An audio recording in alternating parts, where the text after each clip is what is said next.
Hey, what's up, everyone? It's Enrique, aka the Aries Gamer. Welcome to the Basement Radio Arcade podcast number 28, our E3 wrap-up show, where we talk about the press conferences, all the megatons, all the big announcements, and yeah, that's pretty much it.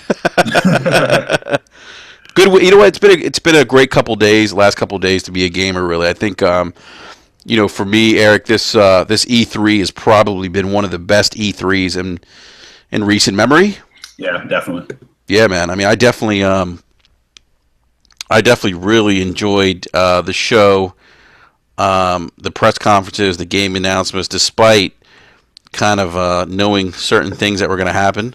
Some of that was leaked information, and some of that was stuff we were just kind of privy to. But yeah, I thought it was great, man. I really enjoyed it. So, on that note, Eric, welcome again. Thanks for having me, man. Appreciate it. Yeah, exactly. Al Alcoholic is supposed to be joining us tonight. Al, we hope you're okay. We haven't heard from him since earlier today, and we're trying to, good, man. Al's a superstar, man. He anchors things. He's the voice of reason. Al is, as scary as that sound, Al is the fucking voice of reason for this podcast. That is true. That is true. So, yeah, this has been a great week, man. Definitely been a great week. Oh, and by the way, Eric, man, big shout out to our buddy Randolph419. Oh, man, 1 million. Yeah, he hit the 1 million gamer score. So, Rand, big shout out to you. I'm sorry, and he got to be around Jessica Chobot. So, yeah, he actually took a picture with her. Yeah, I don't know. Who would you be more starstruck to be around in that room? Standing next to Mike Ibarra, Phil Spencer, and Jessica Chobot. Let me tell you something. I would tell Phil and Ibarra and Major Nelson to just back away and let me have some one-on-one time with Jessica. Like, I'd be like, hey, Jessica, let's talk video games. Oh, how did I forget Major? Sorry, Major. No disrespect. I know he listens. Yeah, exactly. Yeah, Major, we know you listen to the show, so... No, but seriously, I would be like, you know what, guys, stand inside. I'd be like, matter of fact, Jessica, you get the night off. We're going to go down the street. We're going to grab a drink. We're going to talk about E3 and some video games. Yeah, there you go. She'd probably look at me and be like, in your dreams. Yeah, you're like, yeah, gamer score. Okay, let's go, let's get down to it. Let's go talk. Exactly. But, yeah, all joking aside, congratulations to you, Rand. What a milestone. What a great achievement. You put a lot of hard work, dedication, 10 years in the making. And, hey, man, we're excited for you. We're proud of you. Such a great experience. It was really, really cool to watch him live playing Ori and the Blind Forest. And, yeah, one of his favorites, too, and hitting that 1 million mark. That's just awesome again, man. It was great to... Think about how crazy that is, man, to hit 1 million gamer score. Like... I'm proud of, I think when I have like a 46,000, and I'm proud of it, but damn. Yeah, I mean, that's no joke, man. Yeah. I feel like, actually, yeah, seeing my score, I'm like, I'm not real. I feel dude, it's funny. Yeah. So HTK in the live chat says, I'm not even 70K. HTK, what are you close to? Because if you're close to 70K, that's impressive as hell too, man. Yeah, I got a couple friends that are at 70K, Wow. My gamer score should be higher if I would have still had my old gamer tag. Oh, yeah, man. You lost yours, right? Yeah. And I got the name back when they opened up the names. Right. So, yeah, that was awesome, man. It was just such a cool thing to see, and really cool that Microsoft, they got behind him and they kind of gave him this platform to kind of celebrate this big achievement. So and that's cool, man. Rand's a good dude. Great community member, represents Xbox. But what I like about Rand, he represents Xbox, but he doesn't like just go blind about it. If something's cool, it's cool. If it's not, it's not. And he's somebody, for me at least, like I respect his opinion. Somebody who kind of calls it like he sees it. Yeah. So I think that's awesome. But no, just all around, I think he's a really good dude. So well deserved. Absolutely. Absolutely, Yeah, Peter said absolutely. he's at 67,000. All right, Peter, you got it. You're a G. You're an OG, man. He's like, I'm definitely not an achievement whore. Yeah. So, so Eric, let's jump into some of the E3 coverage. And by the way, our chat room is alive. It's Mm. we have the usual suspects in there, and I don't know about you guys, but I'm actually drinking a nice cold beer right now, as I usually do during these podcasts, because that's what we do. We shoot the shit and drink beer. Yeah, I'm gonna have to go grab one in a minute. No worries, man. I didn't tell you. I'm drinking a Flying Dog, the Truth Imperial IPA. Dude, this Joker is 8.7% alcohol. Oof. Yeah, that's the real stuff, man. Dude, I tell you what, man, I won't have too many of these. I'll be No, slurring. no Coors Light there. Definitely no Coors Light, man. I'm not a big Coors Light fan, to be honest with you. That shit tastes like butt. It's like Gatorade. It is like Gatorade. Not that I know what It butt doesn't tastes taste as like, good but as Gatorade, but Gatorade tastes better than that. you probably get as drunk on Gatorade as you would on a Coors Light. You might. You know. You might. Yeah. See, I do like this summertime. It's like summer here is hot, so so when you're out and hanging outside and stuff like that, you have to kind of be careful what beers you drink because the one that you're drinking, you'll be on your ass in the lawn, with all the heat. So I do something called a Ringling, and it's 1 part Yingling, 1 part Red's Apple Ale. Dude, that sounds pretty good. Yeah, out of the freezer. It's awesome. I highly recommend it. I hear that, Eric. You just gave me a new drink to try. There you go. Yeah. So, well, let's jump into E3 here. We had a couple press conferences. The Sunday kind of kicked things off officially with EA Play, and this is EA's first. This is their first fucking press conference. Mm. Outside of being at E3, they kind of opened this up to the fans, and they actually did. I know Peter Moore was out in England. Right. They did And like a simulcast type scenario. yeah, they did a simulcast exactly. And I forget the gentleman who was in California. His name is escaping me at the moment. But I thought that was kind of interesting. They're doing the simulcast of, Peter Moore in England, and then the other gentleman here in stateside in California. Right. Eric. So I don't. EA's press conferences haven't been that exciting for me. Mm-hmm. For me, it's typically, they talk about Madden, they talk about FIFA, they talk about NHL. They just, they talk about, some of the. Last year they talked about Unravel, which I thought was pretty cool. That was a nice reveal because that's not in their typical wheelhouse to do a game like that. But I'm sure we'll get there in a minute. But they seem to be about to kind of double down on that independent, artistic type game scenario. Well, they're it? definitely doing that. I mean, that's definitely something they're doing, and that started last year with Unravel. I Right. remember I was calling him Yarny. Yeah, I think the game should have been called Yarny. To be honest with you, You think so? yeah, why not? Yeah, I mean, I guess so. I mean, Unravel's a good name. Of course, maybe Unravel the Tales of Yarny or something like that. Unravel the Tales of Yarny. Yeah, but it tells me that Yarny must have been, or Unravel. Sorry, guys. Unravel must have been a pretty big success for them. Yeah. To go forward with this program, and that's good. That's a good thing, man. No, I agree. But I tell you what, though, the one thing that I liked about EA show this year, Mm-hmm. we got to see Titanfall. We got to see Titanfall Yeah, 2. that was a badass trailer, man. That trailer was badass.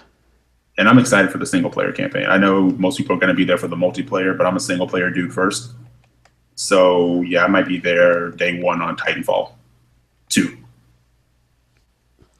You know what? You know what was interesting about the Titanfall trailers that they, with the single player campaign, they gave a little bit more of a kind of I guess a connection, emotional connection, I guess, between the pilots and the Titans. Right. Now, let me ask you a question. Was that the voice of Peter Cullen I'm not sure. or Optimus Prime? I'm not sure. It sounded like it. Right. But And I looked it up. I couldn't find anything. So if anyone in the chat knows for sure, that'd be awesome to know, because that would actually be a pretty good like thing if he was like the AI voice of a Titan. I tell you what, that'd be pretty badass. Yeah. And give me some fucking Megatron. You know? Yeah, man, definitely. But dude, here's the thing with Titanfall. So when's the release date? October. Is it the 21st? Let's see, Titanfall, October 28th. 28th. All right. So it's kind of smashed in between the release of Battlefield 1 and the release of Call of Duty Infinite Warfare. And so let me ask you something, Eric. Is this game gonna fail? I mean, like, it's that's dude, that's a lot, man. So what is Battlefront is what date again? Battlefront's the week before. I'm saying Battlefront, or I'm saying Battlefield. I'm sorry, not Battlefront. I'm sorry, you're right. Battlefield. You're right. It's Battlefield. Games are too damn close together, man. Yeah. Battlefield is October 1st. Oh, it's October 1st? Let's see. Start keeping up with all these dates, man. Dude, let me tell you something. There's a shitload of games coming out this holiday, this fall. Let's see. Yeah, Battlefield October 21st, and Call of Duty. Diego in the chat saying he doesn't think the game's going to fail because it's multiplayer, and that's a good point. I mean, yeah, you're right. It's not, Diego. You're absolutely right. It's not a console exclusive. It's multiplayer. It's going to be PlayStation 4, right? And it's going to be on Xbox. One's going to be on PC. Is it going to be on PC? Yeah, it's on PC. Okay, it's on PC too. Yeah, I mean, it's you know, you can only imagine that maybe PlayStation 4 fans eat this game up because they didn't have a chance to play it last. The first Titanfall that came out. Right.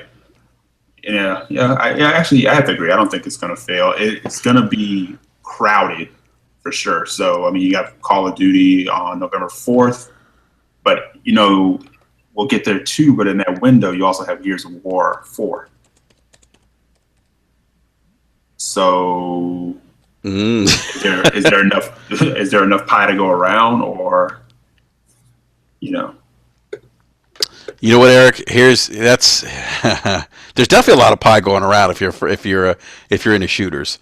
Right. The issue is it's crowded and this is probably the first time, Eric, like, no bullshit. This is the first time in a long time that I can remember where I've had to pick between. Gears of War 4 is coming out. You're gonna have Battlefield. You're going to have Titanfall 2, and you're going to have Call of Duty. It's 4 shooters, right? Right.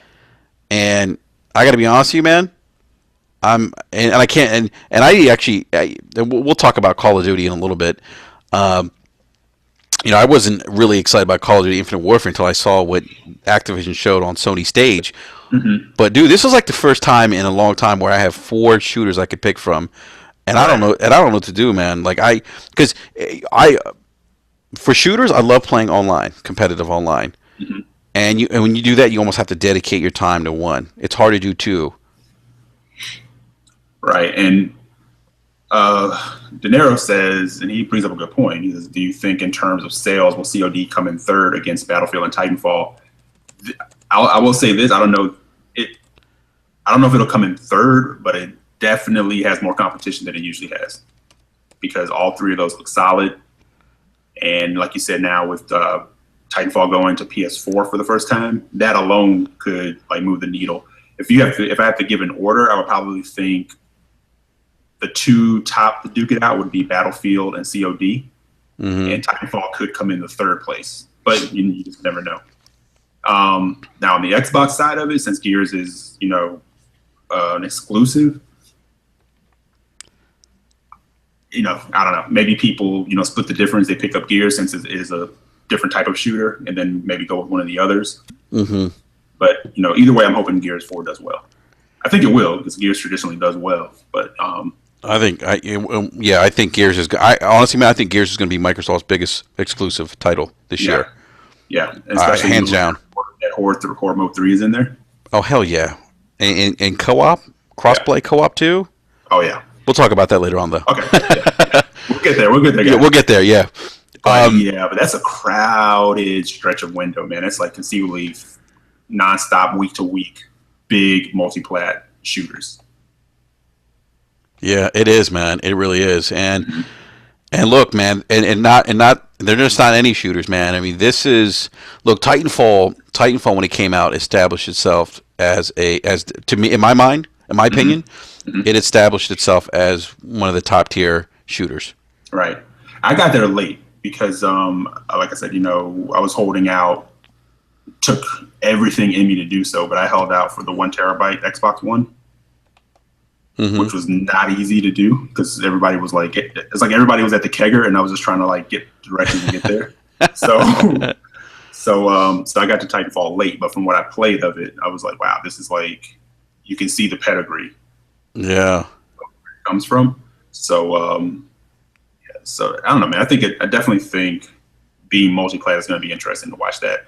Now, I would say COD, I would have probably handed that a little more of the crown if Battlefield had decided to kind of stick to what it's been doing, or not just say the last game, they did something different. They tried to do the cops and robbers type thing, which didn't, I don't know how well that did. But if they would have come back with like another military, like modern shooter up against, what COD was going to do, I don't know. But I think they kicked the door open when they decided to do World War One. Well, yeah, and I agree with that, and it really differentiates themselves from what Call of Duty's doing. It really sets them apart. I mean, and I think that was a smart move by them. Mm-hmm. Yeah, because who wants to play? Who wants another futuristic shooter?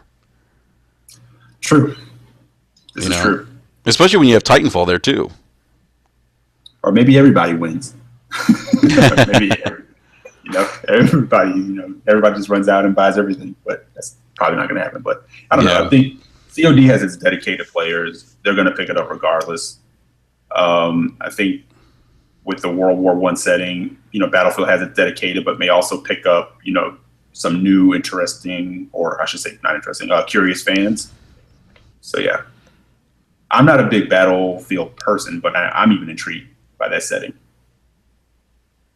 You know what? I like it. I like that they went to World War One, and the gameplay they showed. And I don't know if did you stick around and watch the where they had like Snoop Dogg and Jamie Foxx afterwards playing they had a massive like 64 like 32 versus 32 match, and I forget the guys who do esports. They were commentating on it. Snoop Dogg was there. Jamie Foxx and Zac Efron were there, and because you need these guys to sell us the game because we don't know any better, Dude, let me tell you something, man. I think Jamie Foxx and Zac Efron were on that sticky icky a little bit. Like seriously, man. Were they high on E3? They were. Yeah. No, I check straight out when they get smoking some of the devil's lettuce. No, when these shows go to that part of it, like the red carpet, like, hey, look who it is, it's Snoop Dogg. Like, it just happened to run into him. I'm like, I'm out. I'm done. I saw what I came to see, and I'm out. Yeah, the game looked great though, man. Like it looked good. It looked good, man. When I was watching the live combat, I was like, it was just, I was feeling it, man. I was feeling it, and it's cool because you can actually target specific points on the tanks now. So like, if you want to take out like the tank tread, you can actually target that to take the tanks out. Wow. Where like previous battlefields, you're just shooting at a tank, Mm-hmm. I did see a couple of tweets that went out that said that they were running Titanfall 2 with DualShock 4s, which is interesting. Oh, really? Yeah. I don't know if they had it running on the PC build and using a DualShock 4, or if they were running off of PlayStation 4s. I'm not sure. Yeah. I don't know. Don't know. I don't know. Peter.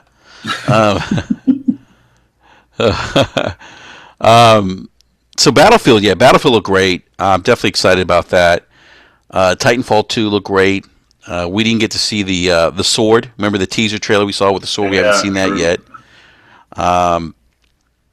But that looks. I mean, yeah.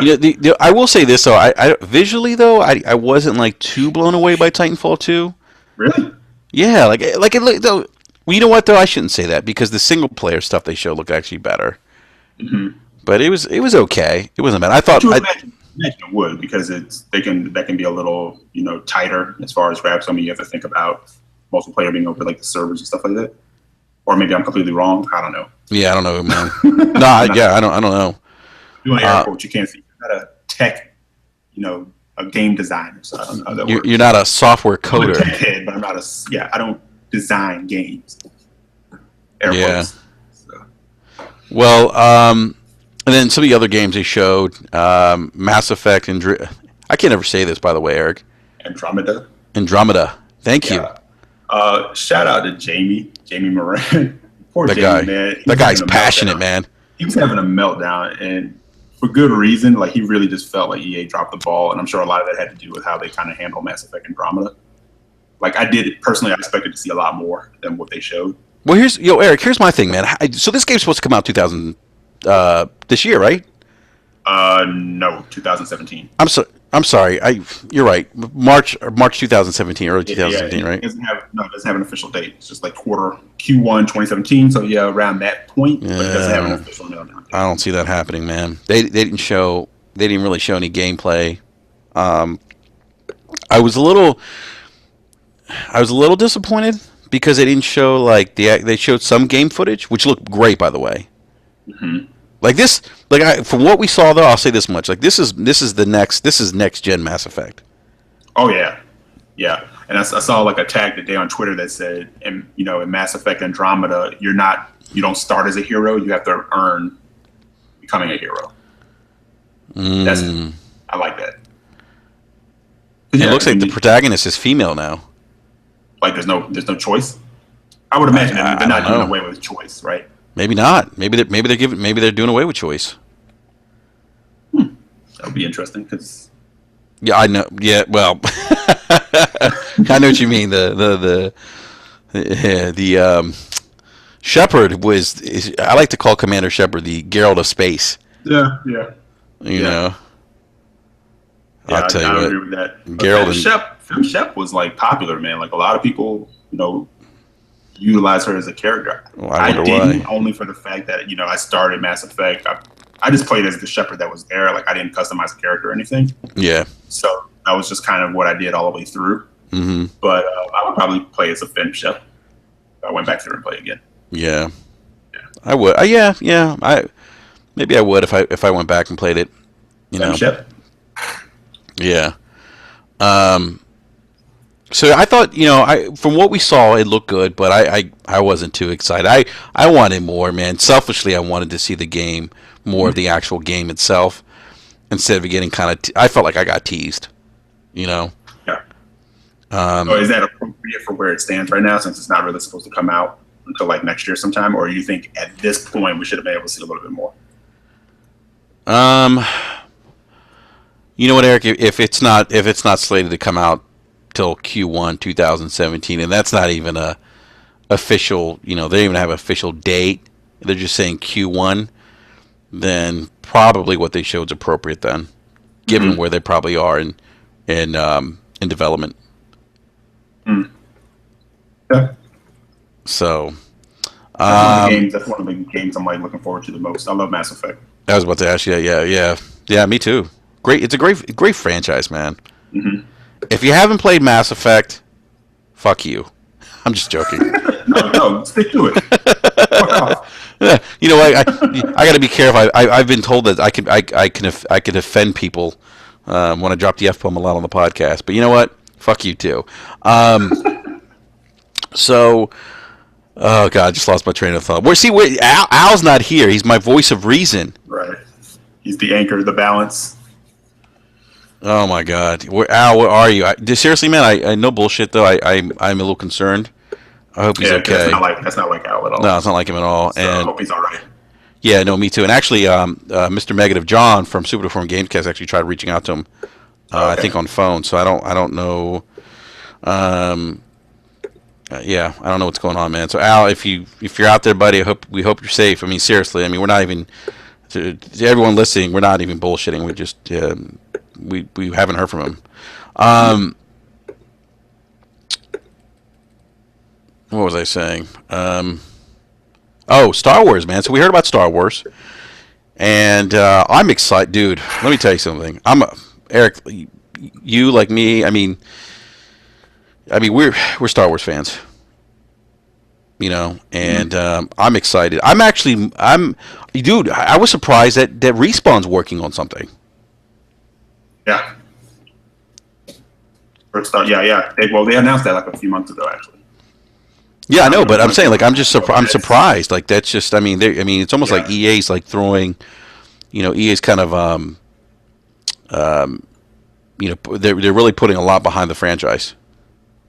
Hmm. We know So, we like, we what know do you about think? Visceral. What do you think a respawn Star Wars game would be? Because I know most people probably think immediately a first-person shooter of some sort. Third person, Hmm. um, big battle scenes, online Hmm. multiplayer, parkour. Parkour Jedi. Yeah, parkour Jedi. I honestly Dude, that think, could happen. yeah, but I honestly think if they're gonna do something, and it would be like first person. I'm thinking it would be something with like, what was the Star Wars game that came out? You were like a squad of like stormtroopers. I can't think of, Mm. but you, Wasn't yeah, the Clone Wars, was you it? weren't, No. no, you weren't like stormtroopers. You were like attack troopers or whatever. Like they're elite. Like you were like a like Master Chief level stormtroopers, something like that. I can't think of the name of it. I don't remember, man. To be honest with you, there's been so Yeah, many Star Wars games. exactly. It's eluding me. The Force Unleashed is one of my favorite. KOTOR is by far my favorite Star Wars game. Yeah, wish that would come back in some capacity for consoles Uh, anyway. yeah, they got to do like a kind of a reboot or something. Hmm. So yeah, so they have Visceral working on Star Wars. They have Respawn. We know about Dice. Dice is working on another Battlefront. Hmm. So they're putting a lot. I'll say this about EA, man. So EA and Activision are the biggest publishers in gaming, and EA's really bringing a lot to the table, man. They have some really big heavy hitters. Hmm. They have the Star Wars franchise, Battlefield. They have Titanfall now, Mass Effect. We know about the sports franchises. Um, and look, now they're getting into the indie stuff now, Yeah, which and is great. no longer in a way really seen as like the evil empire of game developers. For a long time they were voted like the worst company Yeah, like yeah, around. I don't yeah. know who No, that honor goes to now, but yeah, they've definitely, in a lot of ways, in some ways, I should say, not a lot, but in some ways, turned their image around. no, they have. And so with the indie stuff that started last year with Yarny, I call him Hmm. Yarny, but it's Unraveled. Um, and this year they showed. Eric, I'm gonna fuck this name up. Is it Faye? Fee, I believe Fee. it's Fee. Yeah. There we go, Fee. And Fee actually, Fee reminded me of very much of Ori and the Blind Forest, but like in a third Hmm. person 3D type perspective. Hmm. You Yeah, you know. definitely see that inspiration in there. But you see a lot of these games like this you could see the inspiration from another kind of going into it. I know a lot of people kind of come back to saying like Ori's kind of like the nucleus of a lot of comparisons. But I saw like some below in there, not below, I should say. I'm drawing a blank. um, they just gave it away free on Xbox One. At below on the brain. Which we didn't see at the Microsoft conference. Sure. Um, Limbo. Sorry, Limbo. Limbo, yeah. Yeah. Um, I mean, it looked interesting. We'll see more about it, I'm sure. But I would imagine the thing that I kind of took away from it was they announced this EA Originals program. Mm-hmm. Thought you may have seen like maybe two or three other titles that kind of came along with it. Mm-hmm. So I guess it's sometimes going to get rolling, but it's interesting. An interesting thing about that is, they really seem to be trying to bankroll and develop like independent developers who may not have the funds for a lot of exposure. May have, they have the talent and they have the idea, but they need that push. So it's interesting that they said, a lot of the proceeds from these games will go back to helping that developer grow their team and work on like their next project. Mm-hmm. You know, so it's almost like they're becoming investors, like in their own, you know, thing. Mm-hmm.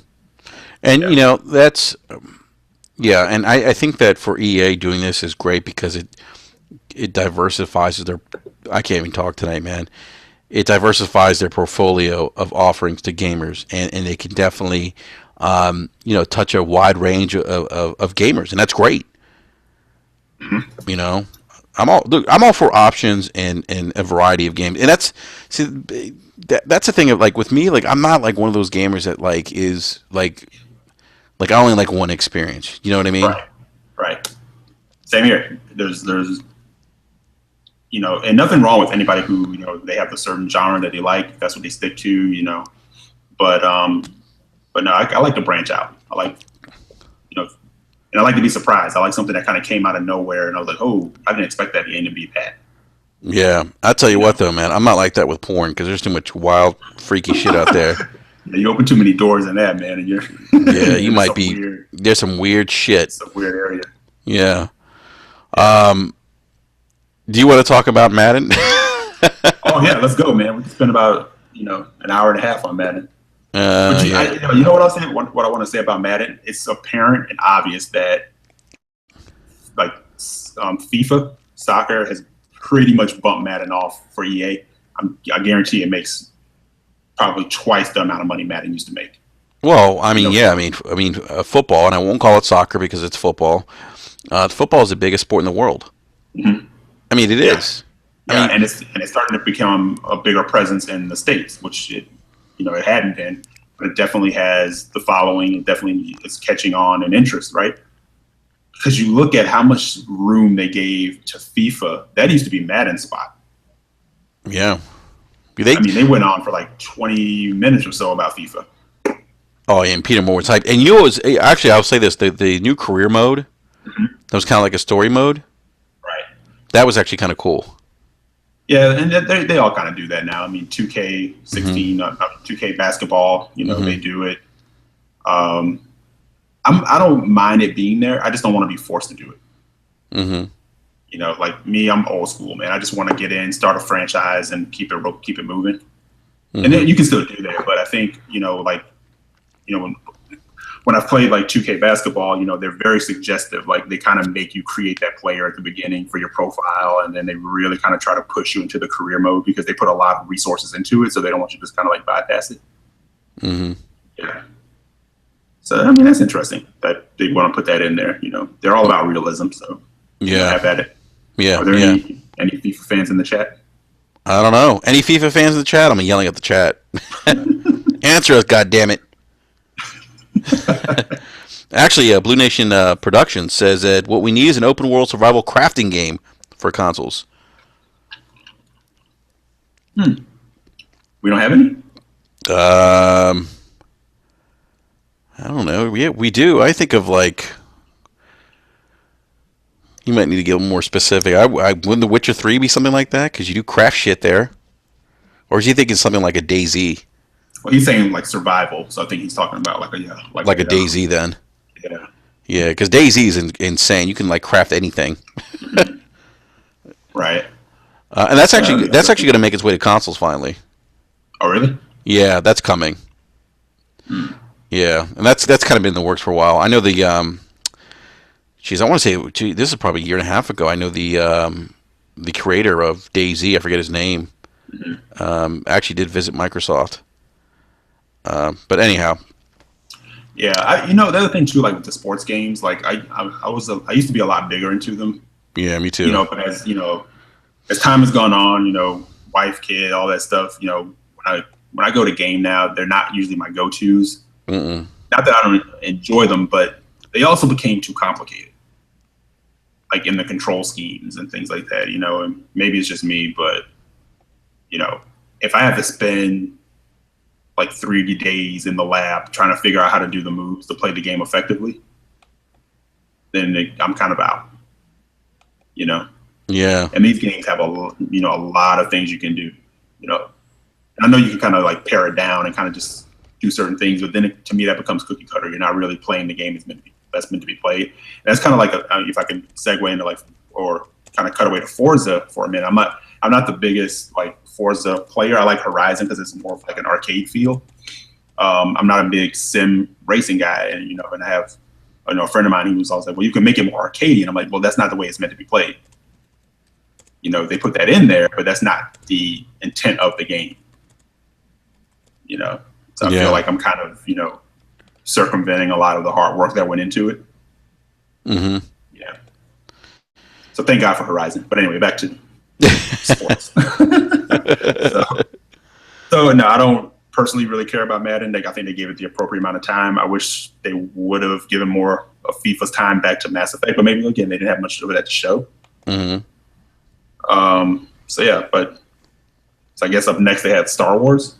They were showing some of the stuff from that, but that wasn't really anything concrete. They just kind of gave like a sizzle reel. Yeah, it was a lot of sizzle. Yeah.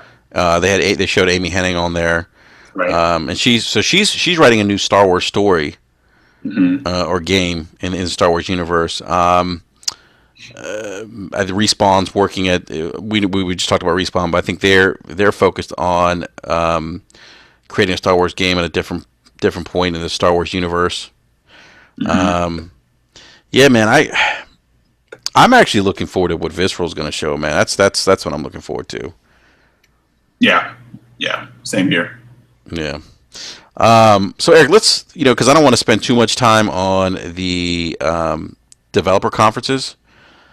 Because we got so much shit to talk about with And they didn't send the check, so yeah, and they didn't send the check. keep it moving. Yeah, we got to keep it moving. So let's see here. So Bethesda came on after EA, and I am,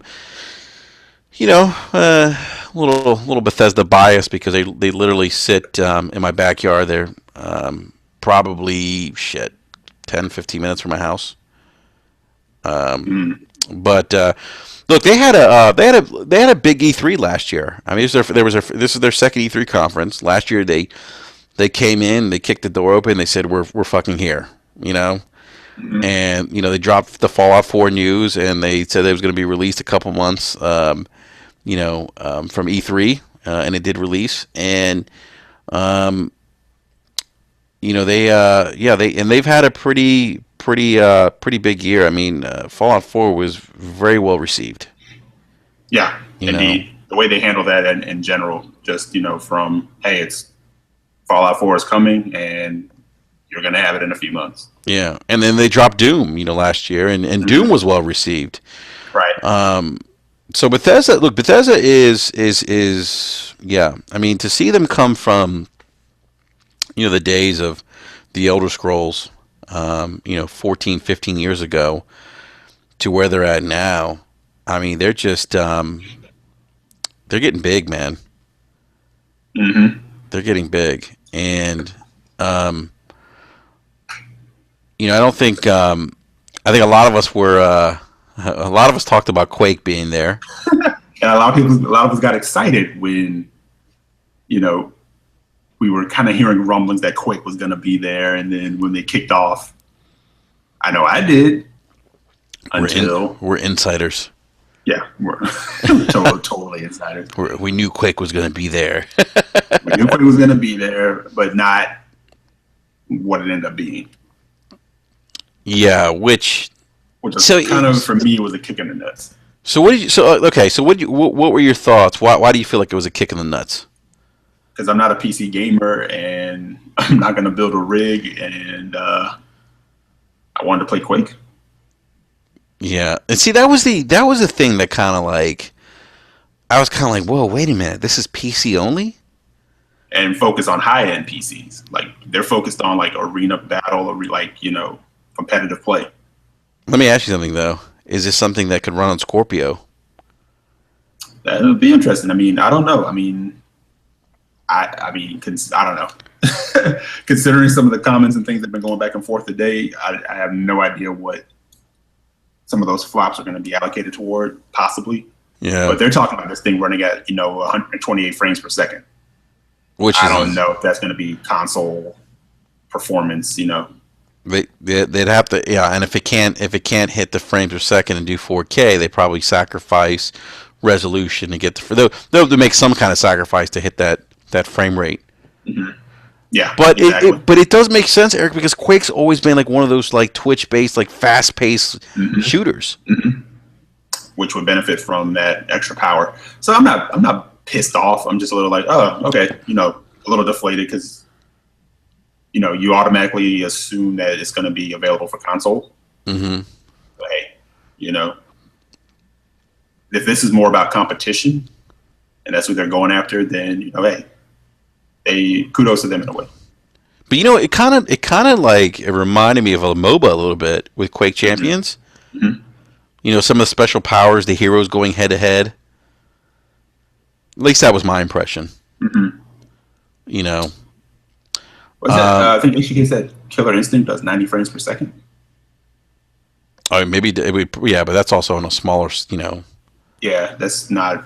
you know, That's yeah, because this is supposed to be pushing graphics and resolution, all under the hood. So that's going to take some powerful rigging, to achieve that. So, that shit would break Al's PC.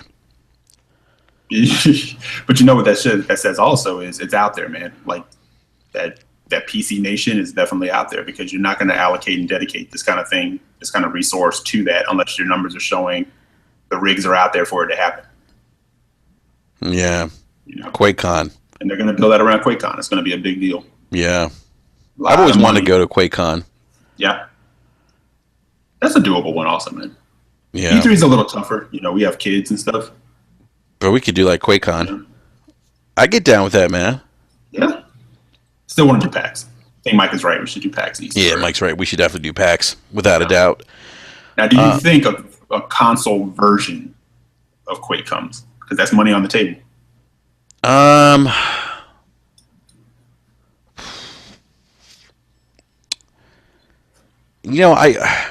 I want to say yes because like you said, it's money on the table. Hmm. You And know, they love that money.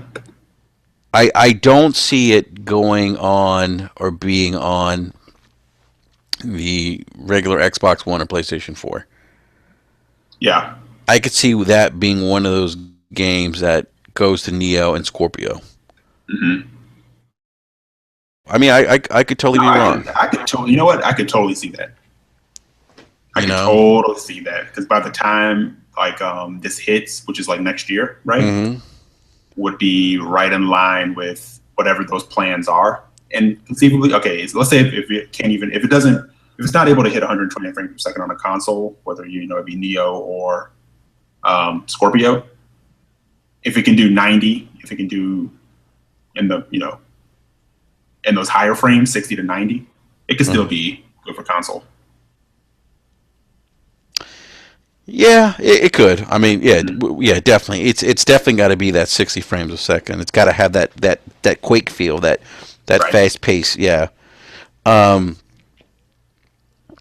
but then again, if it's only Neo and Scorpio, I mean, they've already said Sony and Microsoft both already said that there's not gonna be like exclusive software for those two consoles. Mhm. And in that case, that would be exclusive content. Right. And sorry, I forgot what I was about to say. You're drinking too many of those. What are they called? What are they again, Eric? The A ringling. yeah. So Uh, you know what, yeah, Eric, man, what's fucked up. I was thinking the other day. I played so many games in my life, man, and there's some games I just don't remember playing, but I know I played them. that happens, man. And I know what it's It's from. like what? I'm not gonna say live, man. Come on, man. You can say it, or you haven't had enough beers yet. Probably haven't enough beers yet, but yeah. All right, so they showed Quake, and we saw Fallout 4 DLC, which is kind of cool. Right. Yeah, they're gonna get. Oh, dude, we got Nuka World.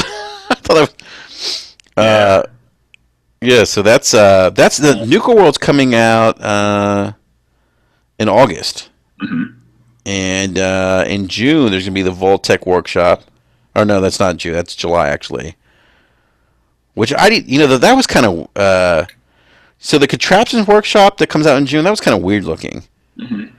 That was what was that game? That Mousetrap game? Was Mousetrap. that what Mousetrap? Is that what it's called? The board game? Yeah, that's what that shit reminded me of. Yeah. Like what the fuck? I was like, what the fuck is this? Like, what is this? Well, I don't know. Video games are for kids, right? Yeah, I was like, I don't want this, man. I don't want it. Big kids. But Yeah. but, Hey, by the way, you jumped in Diego said too many Cheech and Chong movies. E. Diego? Yeah, for real. Is that De Niro or Diego? De Niro. Well, but it's his real name Diego. Oh, but okay. Sorry. Yeah, but yeah, you might be right, bro. Yeah, Diego, you are right. Many Cheech and Chong sessions, but playing Madden. So what was I gonna say? Yes, I didn't. That was kind of weird, but I thought the Nuka World expansion was kind of cool because it's a theme park. That's pretty dope, man. But Yeah. you jumped back into Fallout 4 recently. Oh my god. So Eric, I'm not even started it. So, dude, yeah, I got back into it and I started a new character. And actually, my character's so much better now because he can deal so much more damage mm-hmm. and he can take more damage. Mm-hmm. And I'm having a. There's something about it. Probably because it's a post-apocalyptic world and it's in Boston. It's at it kind of for me it kind of it satisfies that not that kind of sci-fi fantasy itch that I have, to be in a different world or in a world that I know that is, fighting for its own survival. Right. And I know people are like, Enrique is such a fucking nerd, but that's okay. It's just We're all nerds. yeah. But I'm hooked, man. I just, let me tell you something, Eric. I spent like an hour building up my little, well, shit, I'm drawing blanks now, Your too. settlement? Yes, thank you. Mm-hmm. I almost called it a tribe, by the way. Yeah, I spent some time building up my settlement. Mm-hmm. I'm like, giving electricity, making beds, Mm-hmm. for the inhabitants there, so they're happy. Right. Well, I haven't picked up Fallout 4, but I tell you, I am going to pick it up. I'm actually back on The Witcher right now, so I'm really trying to. You can only do one of those at a time, man. It's just they're so involved. But I'm one of the savages that kind of that thought that Xbox had given it away for free, so I did the download and got rewarded $10 for my troubles. I still don't feel right about that. But, yeah, I got $10 for my troubles too. Yeah, I'm like they didn't need to do that, honestly. Yeah. But that just shows how classy they are. But it was no trouble for me to hit download, so you guys didn't have to give me $10 for that. No, they didn't. They didn't have to. That was classy. They did that, but so I thought about just maybe using the $10 and buy the full game, not on sale, buy the full game and buy like all the DLC just to kind of make reparations to the gaming gods. Reparations. Reparations. So, Cadillac stock is up. Yeah, see, you got. I knew you'd get that reference. Man. I'm rich, bitch. Tron. Yeah. Yeah. So yeah, but hearing you talk about Fallout has me like more intrigued now. Like Bella's been trying to get me to play that for the longest. Let me tell you something, man. It's a huge world. I mean, look.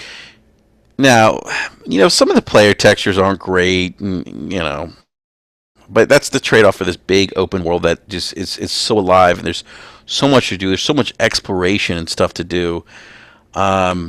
It's you can get hooked, man. You can get lost in it. And, and for me, it's set in Boston, so you can go to Fenway Park, Mm-hmm. And Fenway Park in the game's called Diamond City. Eric, if you haven't played have you played Fallout 3? A little bit. That was awesome. Mm-hmm. That Fallout 3 was just incredible, but But yeah, I mean it's one of those games you can get lost in, and but you got to finish the Witcher 3. I mean, you got to finish the Witcher 3 first, man. You can't do both. That's too much. Yeah, yeah, and Witcher 3 sat there for a while. I'm just trying to find like the times. I said, you know what, man, I'm just shout out to Nakabuki on Twitter. He said sometimes you just gotta like focus on that one and go. So I was like, you know what? Yeah, I'm gonna do that. I'm gonna put some time into Witcher. I don't know how far I'm gonna get because there are other games coming up. But I said I'm gonna dedicate the time to really, really, really digging into it. And doing what Al said. Al said turn off some of the local like notifications has helped. Yeah, you kind of have to, or else you'll get overwhelmed. Exactly. All those question marks like all over the the map. Yeah. Yeah. When you're an OCD gamer like me, that just You're like, ooh, I gotta go there. Ooh, I gotta go there. Yeah. Yeah, dude. But when you finish it, man, definitely check out Fallout 4. But yeah, I'm back on Fallout 4. So, but the thing is, man, it's definitely taken away from other games that wanted to play. Overwatch. It's taken away from Dark Souls 3. But I'm loving it, man. You know what? I need to beat Fallout 4. I got to complete it. I'm not gonna do all the side missions, but I'm gonna complete the main story. Yeah. Something's got to give, man. But I need to find Sean. It just shows there's so many good games, man. Yeah, you just can't do them all. Play them all, but you damn sure try. Yeah. You know what I didn't like about Bethesda's conference, though, man, is all the Elder Scrolls online shit. Yeah, whatever. I didn't care about it. Shit. Yeah, hated it. Hated it. Yeah, I just whatever. I could have done without it. And I want to go back to something. I'm sorry. Yeah, go ahead, man. Okay? No, Blue Nation Productions called out in the chat. The kind of the Easter egg that they threw in there for Wolfenstein. Yes, they did. Yeah, in the beginning, I was really hoping that they were going to talk about a new Wolfenstein, but I'm sure it's coming. Yeah, no, he's right. It said New Colossus under Wolfenstein. Right. Wolfenstein. Wolfenstein. I always say that shit fucked up. I don't know what's wrong with me. It's because I'm Latino, man. No, it's like Rand with what does he say? Shenmue? Shenmue. I don't know what he called it. Something like that. But yeah, there was that little Easter egg there. And actually, Brandon from Super Deformed Gamescast caught that we were watching the. I was hanging out with those guys watching the Bethesda press conference live, and he caught that. So yeah, so that's going to come next year. Yeah. Wolfenstein's good stuff, man. Wolfenstein. I still haven't played New Order. Gotta play that game, dude. I know, dude. I'm slipping. That game's awesome. I'm slipping. Again, man. Good problems to have. There's too many games. I know, well, not too many. So many good games, They are so many games and not enough time. Down, man. We're only on the second conference, dude. Dude, it's picking up, man. It's picking up. Yeah. Yeah, right. We're on the second conference. All right, so let's get through Bethesda real quick. So we saw, so Skyrim. We knew about that. That's official now. Eric, are you gonna pick that up again? No, I didn't pick it up the first time. You did not pick it up the first time. No. Yeah, you got to pick it up, man. I'm probably the only person that didn't do it. Yeah. My only complaint about the fighting system in Skyrim is that it's they need to do something with it. It's kind of like a clubbing, like the guy used kind of a clubbing technique for right. It's just it's not the most sophisticated fighting system. Well, I mean, kind of like how Elder Scrolls is, right? Oblivion. Mm-hmm. Yeah, they're all like that, though. Yeah, they've always been like that. See, I don't know. I think I kind of avoided Skyrim because again, when I tried to play Oblivion, that OCD kicked in. I was like, well, hey, what's that door over there? And next thing you know, days later, I'm still in this one dungeon and I haven't even really done like the main quest stuff. Yeah. No, I hear you, man. So that's what happens, man. Yeah, so I don't know. I don't know. I would like to say maybe when things are slow, that's never going to happen. So, it's not going to happen, man. No. Things aren't going to get slow. No, exactly. Yeah. So they announced the Skyrim Special Edition, which is coming out as well. It's going to be on both the PlayStation 4 and Xbox One with updated visuals. And we got. Oh, you know what? We forgot to talk about the Fallout Shelter, the mobile game. It's getting a PC port. Yeah. Yeah, not interested. We'll skip over that. Hey, everyone's like, wait, I want to hear about that. Well, we're not going to talk about it. It's out there. It's out there. If you look, if you guys really want us to talk about Fallout Shelter, it's probably not going to happen. Yeah. You can probably Google it and find it. So you know what was Prey, not Prey 2, Prey, Right. which is clearly a reboot, by the way, to the Absolutely. series. You know, wasn't what we expected. I didn't actually expect anything on Prey. I know people were thinking Prey 2 was gonna be there. I knew it was coming. So yeah, Insider. but a reboot, I'm all for it. Prey was one of my favorite games on 360. You know, so it lives on as what it was, and something tells me we're gonna get a remaster of that, or it's gonna show up backwards compat or something.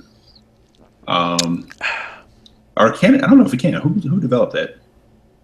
Is there anybody to ask It's Arcane. permission? Okay, that's Arcane, so they can ask permission. Okay, but no, the Prey reboot. Just we saw like a CGI trailer, but the concept looks really cool. The guy had terrible pink eye. Very bad pink eye. And you know what's crazy? Like it was almost like a Groundhog Day thing. He was on that Cheech and Chong. Yeah, devil's lettuce. No, but it was like, dude, it was like he was, he kept waking up at the same time, same day. It was Groundhog Day. Mm-hmm. I said the same thing to myself. I was like, oh, this is like fucked up Groundhog Day. Yeah. You know? Yeah, the trailer was grim though. It was definitely grim, man. Mm-hmm. I liked it. I got a little hype, man. You know what, Eric? Honestly, man, I'm looking forward to Prey. I'm looking forward to it. I am too. Definitely. Yeah, I'm definitely looking forward to it. That was a surprise. I mean, like again, call it a surprise, call it whatever, but not knowing what it looked like, what it was really going to be, that was a cool thing to see. Yeah. But the big game though, and the one that we knew. I mean, this came out a little prior to E3. Dishonored 2. Let me tell you something. The Dishonored 2 looks great. Whew. Dude, I'm ready for that, man. I mean, Dishonored was one of my favorite games, from last gen. So yeah, just give me more of that world. The ability to play, both characters, different endings. Yeah, let's do that. I'm all in. Yeah, me too, man. I'm getting it, dude. I'm getting it. Yeah, do you see the collector's edition featuring a replica of Corvo's mask? Yeah. I'm not getting the collector's edition, but that's pretty badass. So I think that's pretty cool. Dope. It is pretty dope. Yeah, I'm a little more selective on collector's editions nowadays. Picking them up, just spending the extra dough. Some of them are really cool looking. Some of them are pretty cheesy. Mm-hmm. So. Yeah, what I thought was cool though is that they did show the demo that really just focused on Emily and her abilities and things she can do. I thought that was cool. I'm glad they did that. Yeah. But the art direction it's just awesome. Awesome, man. Awesome. Yeah.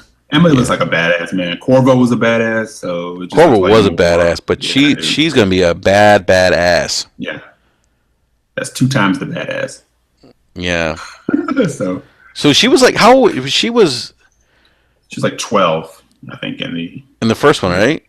Something like that. 11, so how old is Corvo now? He's gonna be like in his fucking 50s or something. Yeah, they said Corvo is like late 40, like 50. Mm-hmm. Yeah. Eric, dude, I'm gonna have to grab another beer, man. I'm being serious, man. You gotta get like a mini fridge and keep it next to your station there. Dude, I'm gonna start bringing fucking coolers to the podcast. There you go. I'm being serious. I'm gonna start bringing coolers.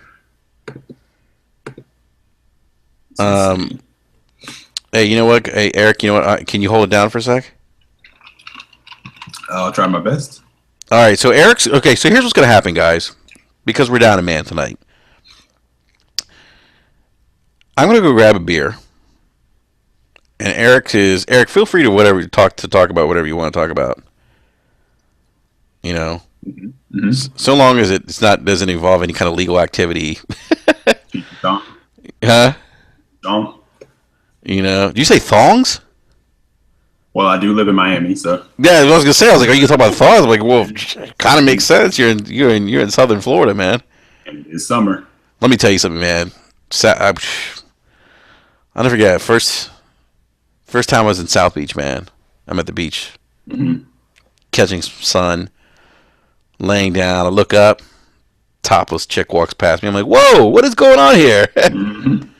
I'm like, Mm-hmm. oh, I'm in South Beach. Yeah.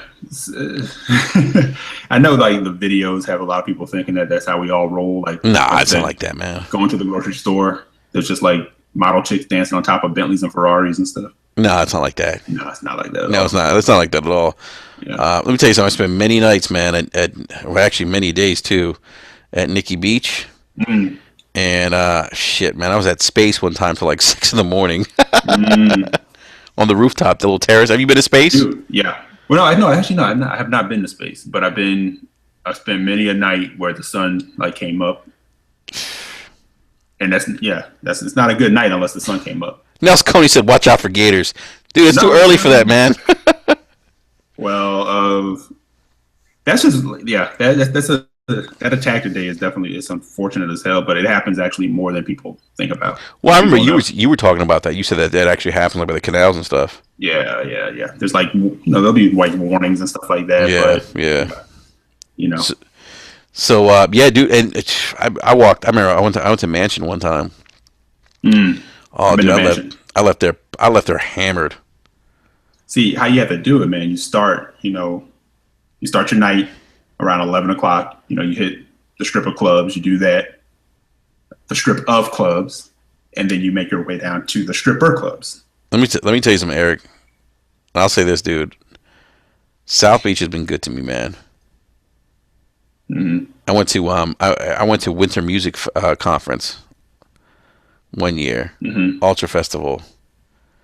I mean, that shit was out of control. That was a bit too much for me, but it was good to me, man. I mean, yo, don't get me started on Ultra Festival, man. Yeah, We digress so bad. yeah, man, for real. So yeah, real quick, guys. I'm gonna go grab a beer real quick. This sounds terrible. I bet you Bella will. She'll be like, "What the fuck's wrong with you, Enrique?" She'd read you, dude. Yeah, she would. But you know what? Fuck it. It's my podcast. Well, I shouldn't say it's our podcast. So Eric, all right, Diego. Diego's got to run baby duty. Diego, no doubt. I hear what you. I feel you, man. Totally understand that. Yeah. So Eric, I'll try to vamp for a minute if anyone has any questions in the chat. yeah. Hey, everyone in the chat, real quick. Why don't you shoot some questions at Eric while Enrique goes and grabs another beer? I'll be right back. All right, guys. So I guess we're all alone now. Anybody want questions about Enrique? I'll answer those. Actually, can't believe Enrique just left me to go get a beer. Sell out. You want a story about gators? Okay, I'll tell you a story about gators. A couple of weeks ago, there was a robbery in a neighborhood. And I think that was somewhere in Fort Lauderdale, where the guy was trying to get away from the cops and decided to hide in one of the canals and got his arm torn off by an alligator. That's a true story. Another guy got killed doing the same thing. Yeah, it's very common, to see gators here. Like, when you're driving down like the interstate, sometimes you can see them on the side of the road. Sometimes they end up in your backyard. So yeah, there was one that went into a Walmart once. So yeah, but ultimately, yeah, I think down here in Florida, it has not been a good time in Orlando this week at all. Sad stories coming out of Orlando for real. Yo, what's up, Fastback? I'll catch you up, Fastback. Enrique just bailed on me. We're down a man tonight. Enrique just bailed to go get a beer. So I'm trying to hold it down, and it's probably boring you guys to death, but I'll try my best. In Fort Lauderdale, we do have one of the biggest strip clubs in the country. It used to be a Costco. I don't know. That's a little fun fact for you. Any other questions? Yeah, gators on golf courses. Actually, in Boca Raton, there was a story of a wild coyote, which I did not know we had in Florida, that was snatching dogs. Yeah, so you see how we live in Florida, man? It's not all, strippers and fast cars. We got wildlife like Australia. Big python problem in the Everglades, becoming the top of the food chain, hundreds of thousands of them. Yep, strippers in bulk, for real. I actually had my bachelor party there. It was pretty dope. So I think I heard a door shut. Enrique might be coming back.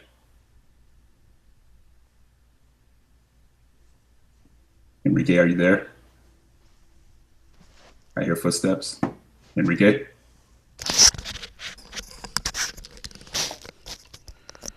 All right, I'm back. Yo, Enrique, that was probably Yes. the worst 5 minutes of podcasting in the history of. What happened? I don't know. We talked about gators and strippers and coyotes eating dogs in Florida. Did you really? Yeah.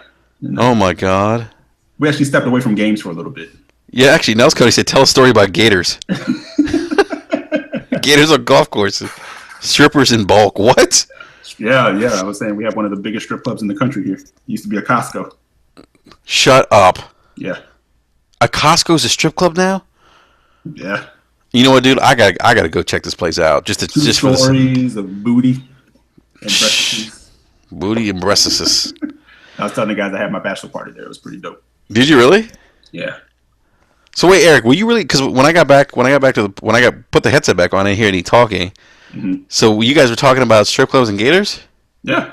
That is fucking hilarious, man. Strip clubs, gators, coyotes. Just saying how raw it is in Florida. You know, Florida's no joke, man. Florida is like small Australia. It is. It is. I was talking about the pythons in the swamps, Yep. taking over, Yep. Real talk, man. Real talk. They get their pets eaten by pythons now. Yeah.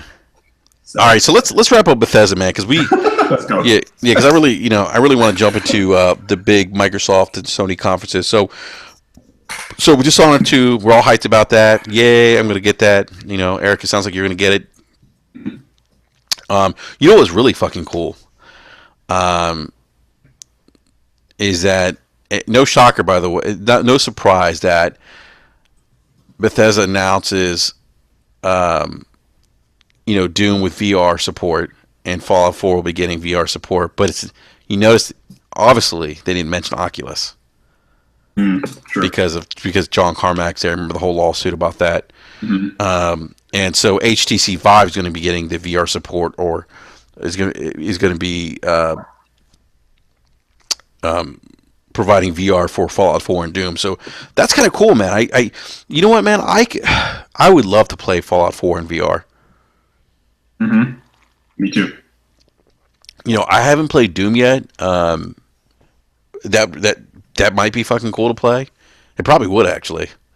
Mm-hmm. So we got those announcements too, and there is some DLC coming to Doom 2 called Unto the Evil, and that's actually so now it sounds like id's actually taking over the multiplayer piece of Doom now too. But so that's that kind of wraps up Bethesda. I think when I was reading on Twitter, it sounds like some people were kind of disappointed with with this year's showing compared to last. But you got to remember something. Last year they were new. They dropped Fallout 4 and Doom.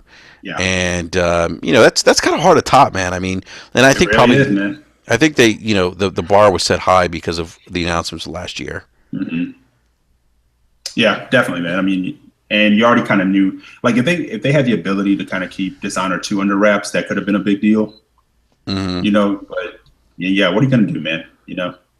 It's really hard to top your first time, and that sounds bad, I know. Let me just say something. Ladies in the Florida Panhandle are really, really nice. They're very friendly, and I'll just leave it at that. Yeah. Well, Fastback was asking in the chat. He said his sister's going to FSU. Will she be okay? And I said, yeah. As long as she stays out of money and water, she'll be good there. Let me tell you something. That's important. So she's gonna have a good time. I had a buddy that went to Florida State. I went there for a football game. Mm-hmm. I don't remember shit. I remember drinking out of a keg out of the back of a pickup truck at like 8:30 in the morning. That sounds about right. Yeah. Yeah. That definitely sounds about right. Let me tell you something, man. I can't stand FSU personally, but I'm totally going to digress here, Eric. I've lived a great life in the sense that I've been able to experience in different things: gaming, music, travel.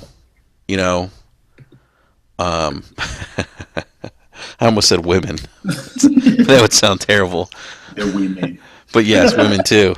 Uh, no, Nels Cody, I was not a hustler back in the day. Dude, I He just, you know what, wasn't a man, hustler. He was a pimp. you know what, the funny thing is, I've never been one to limit my experiences, man. Like I've just, I've always had appreciation for art, for music, for travel, for You're a Renaissance man. for women. No, I mean, serious, for food. Right.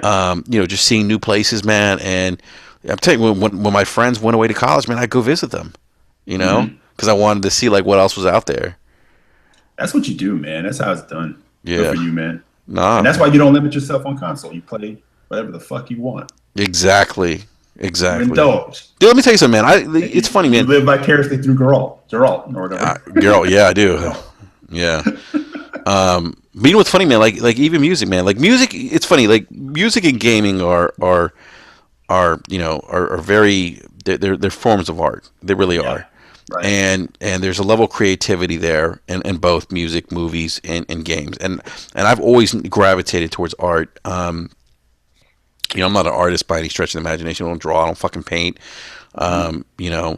I might finger paint. That might be the most that I do, but I don't do that anymore. But well, I do with my kids. Mhm.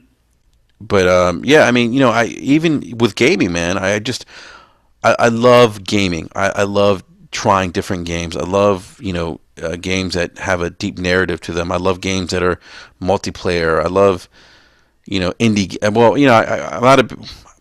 I've never been a big fan of the 8-bit indies. I know it sounds terrible. I mean, I'm coming around them, um, but even like but indies in general. Ori and I almost said Yarny, but Unraveled. Mhm.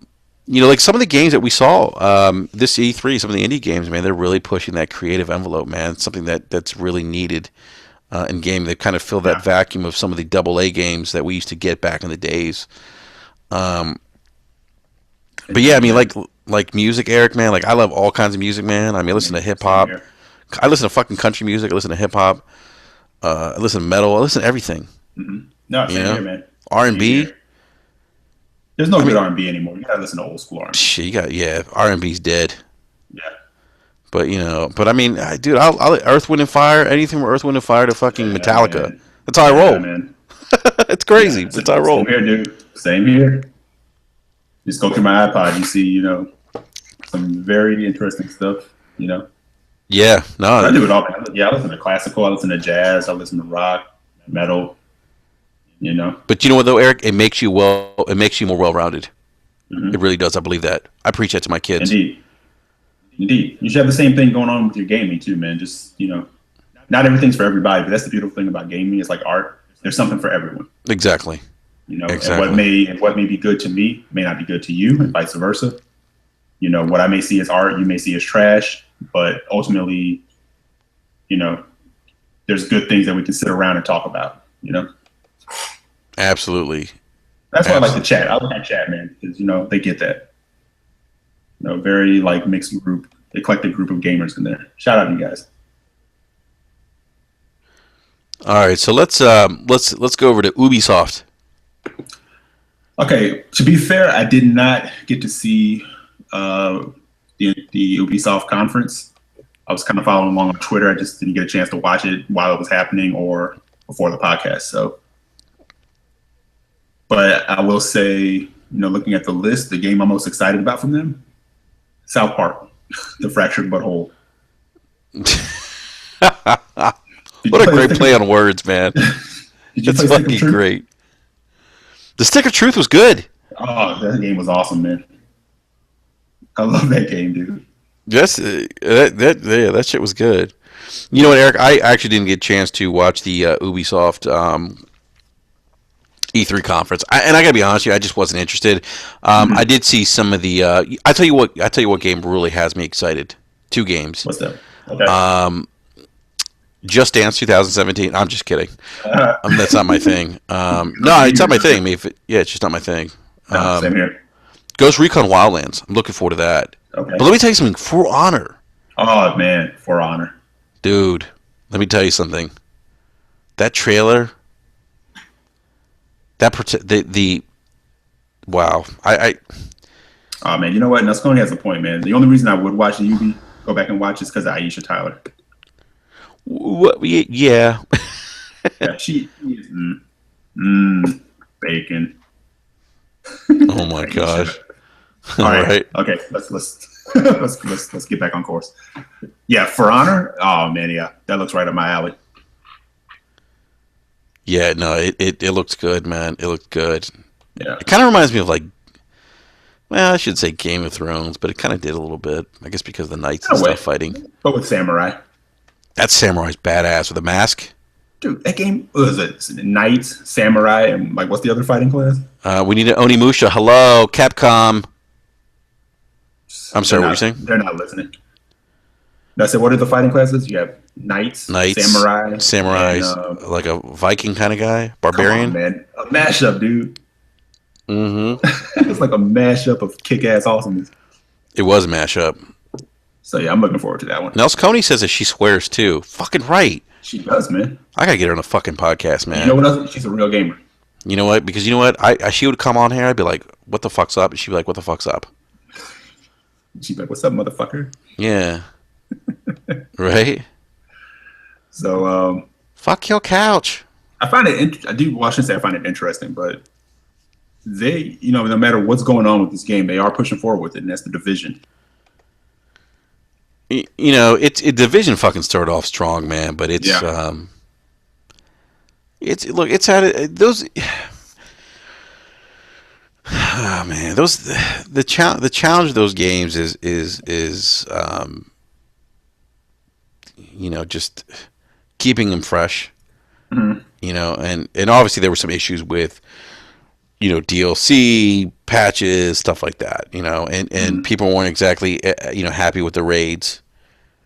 You know, um, Nels Cody's fucking cracking me up because she's got a trucker mouth. She does, man. Dude, I'm gonna go back and watch Ubisoft. But there's a reason they have her back every year, man. You know? Yeah, she's very But nice. she actually games. She's not up there horseshitting, Let me tell you something, man. We gotta get some cosplayers in here. Cosplayers. Yeah, like Jessica Nagiri. Oh, You know who she is? Jessica Nagiri. That name sounds familiar. Dude, Google her. I don't want to say too much. Because if we could ever get her, hypothetically speaking, if we could ever get her on the show, don't want her to think we're a bunch of fucking weirdos. Oh, okay, yeah. Yeah. So, Gotcha. all right. So, what were we talking about? Video games. Yes, video games. For Honor. What'd you say? Honor. Oh yeah, For Honor. So yeah, that looks awesome, man. Yeah. Yeah. Is anybody hyped for Watch Dogs 2? Uh, I know last week in the chat, I think some people were. I don't really know. looking forward to it. I don't know.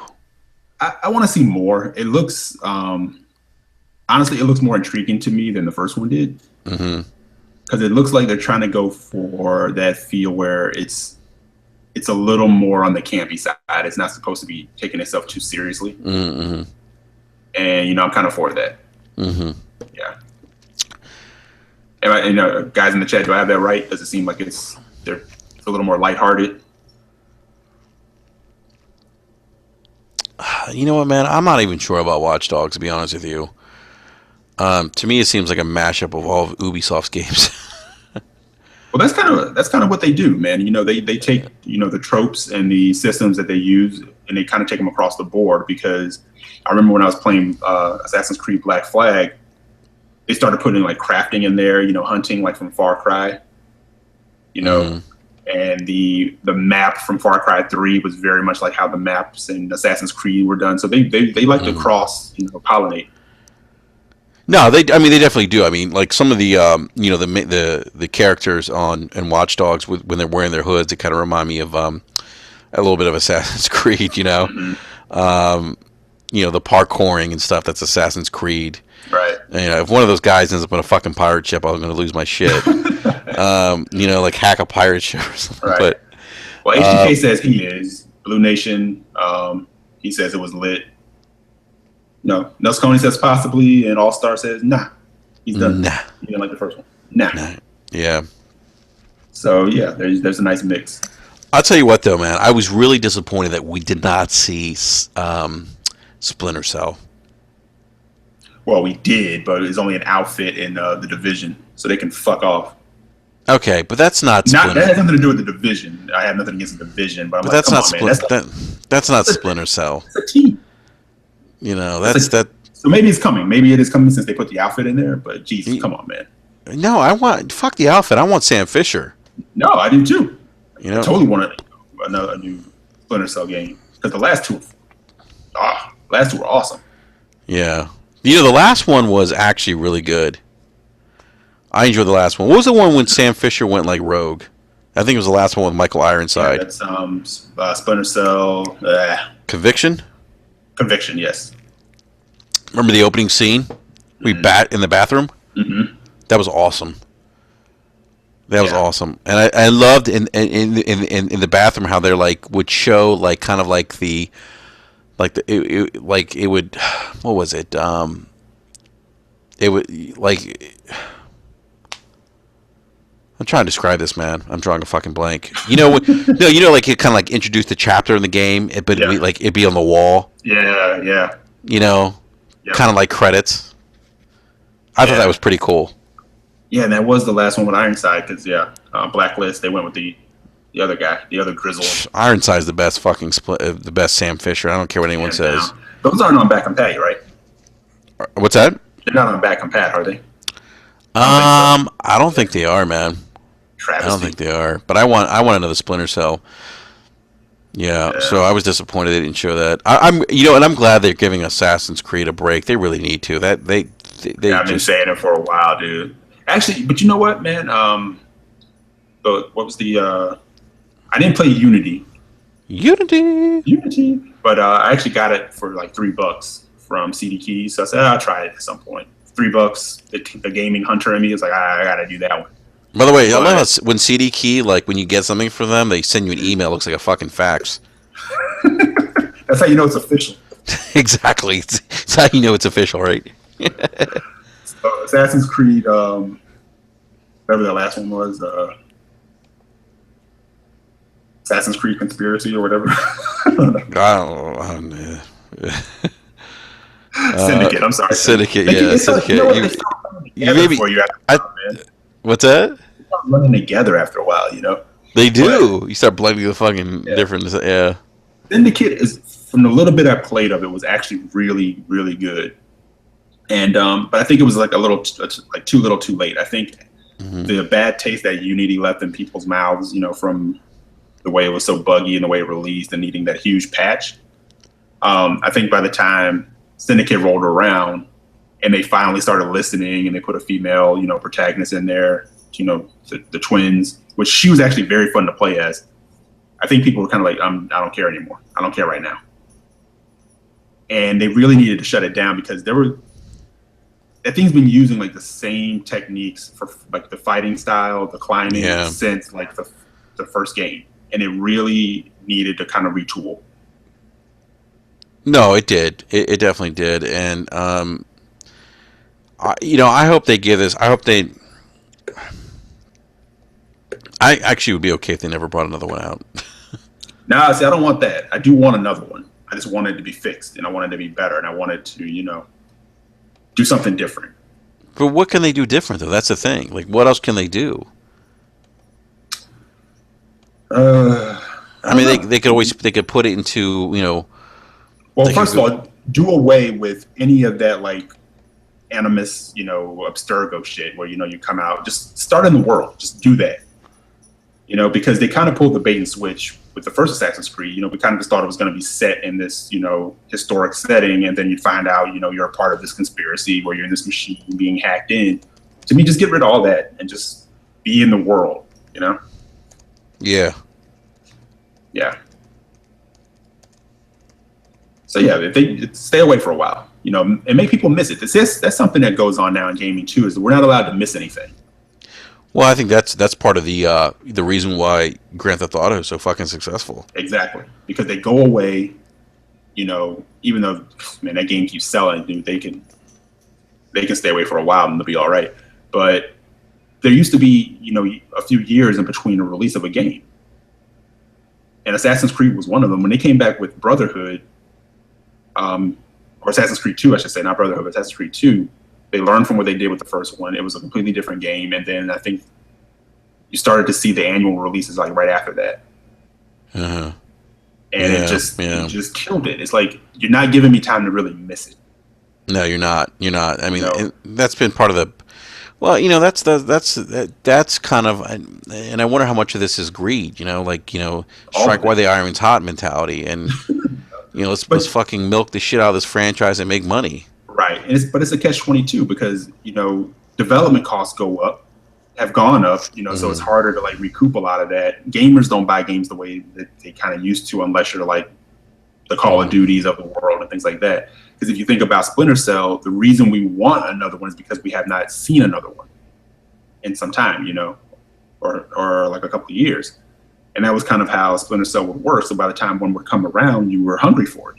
Mm-hmm. And because they put it to a different team, they had their time to really work with it and make some different changes to it. Yeah. When they were doing Assassin's Creed on an annual, they don't have time to change anything. They're just building on the old engine and continuing to push it out, and people just got burned out from it. Just think about how good Blacklist was from Conviction.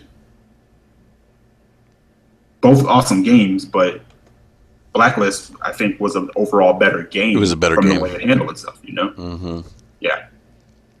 No, it definitely was. No, Illumination's right in the chat. They got money hungry, but I don't know. Again, I guess it's just a part of when you have shareholders and you have everything else. You just gotta. People have to speak with their wallets, because even when people were kind of just like fed up with it, they were still kind of buying it. It's like those Transformer movies. People complain about how shit they are, but it still makes like $1 billion. Yeah, no, you're right. Yeah, absolutely. So. Well, let's all right, let's keep moving. Yeah, it's Jesus, man, we got a lot. Man, we got a lot. Yeah, I think we hit it off well enough. People know what they're getting. Yeah, so we got to jump into the Microsoft Sony conferences. Let's do it. So here's my thing, Eric. For me, these two conferences were the best conferences, hands down, that I've seen in a long time from both of them. And why don't we jump into Microsoft first? Because Microsoft, their conference was focused on software, new features, and obviously hardware. Mm-hmm. And from the onset, they kind of they started off with the Xbox One S, which was Picking one up? Are you getting one? I'm asking you. Are you picking one up? I don't know. Yeah, I kind of stand in that boat. I don't know because I don't need a new console. Right. I just don't. I tell you what though, I'm picking up Scorpio. Oh, that's gonna happen, man. I'll tell you that's what. That's gonna happen. And I'm gonna get a 4K TV. Well, that's kind of how it works, man. I mean, think about what the 360 did. A lot of us were still, on standard definition televisions. Mm-hmm. And once you saw that bad boy, running in HD, you had to do it. If you hadn't been there already, you had to do it. Yeah, do it. Yeah. It's escalation. So if they're going to escalate with a new console that's more powerful and it can, it only benefits from the 4K, it's going to be escalation. But I would also venture to say by then 4K TV should actually be cheaper, even cheaper than what they are now. I mean, Eric, they're pretty fucking cheap now. I mean, you can get a 55-inch, 4K TV for $1,000. Mm-hmm. Best Buy has not Best Buy, Vizio. Vizio has one that's I think a little bit under $1,000. It's a 55-inch 4K. That's actually gotten some decent reviews. Right. See, but I'm sorry. Go ahead, man. No, I was agreeing with you. As I see, there you go. Yeah, and I'll tell you what though, man. I mean, so for what the S is, though, if you think about it, if you think about 4K TVs, it's kind of to me, it kind of makes sense in this regard. It's we're gonna have 4K TVs, right? They're a thing now. Mm-hmm. and this TV can stream 4K audio or output 4K. I said, why did I say 4K audio? I mean 4K visuals. Right. You know, not gaming, not like native 4K game or anything like that. But really, what it is, it's a really, I mean, it's a it's a great deal for a 4K Blu-ray player Yeah. if you think about it. Yeah, because you look at what you're getting for pretty much even or even less than what most 4K players cost standalone. Exactly. And actually, I was reading some things in AVS forums. I don't know if you ever go to that site.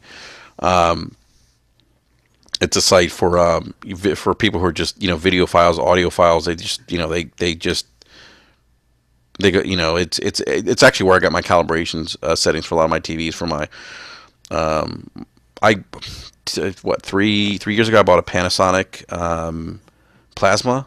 I got an ST50. That TV is that TV is awesome. But plasmas at the time.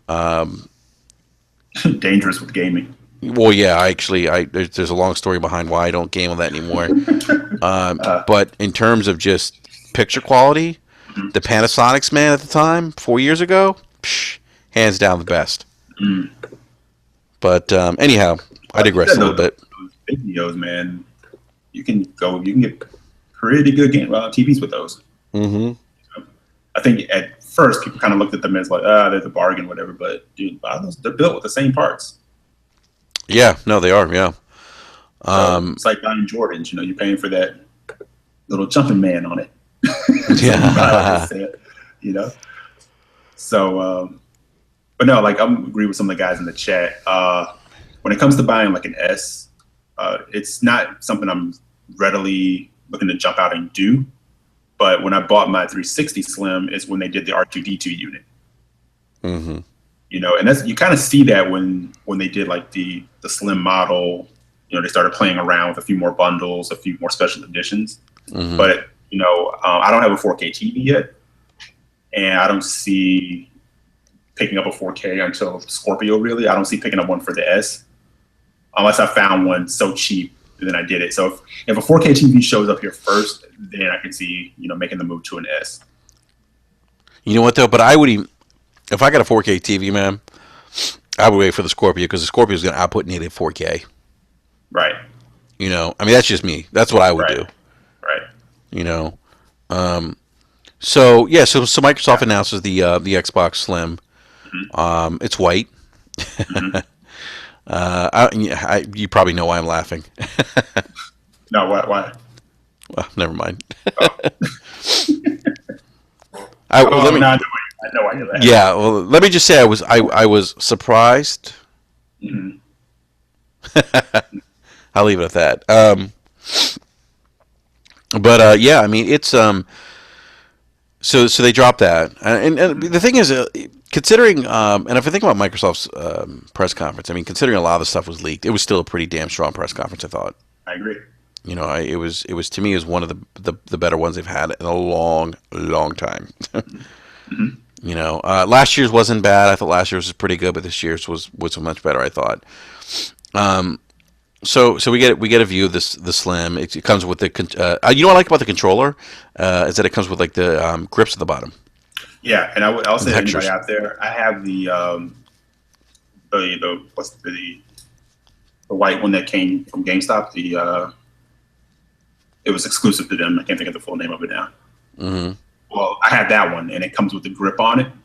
Mm-hmm. And outside of the Elite controller, yeah, it's a game changer because the original controller feels a little slippery at times. Mm-hmm. Having that grip on there, that's the only one that I rock out with now. Which, if I'm not using the Elite, I use that one. Mm-hmm. Yeah, so that's cool that they're actually adding that in. Nice.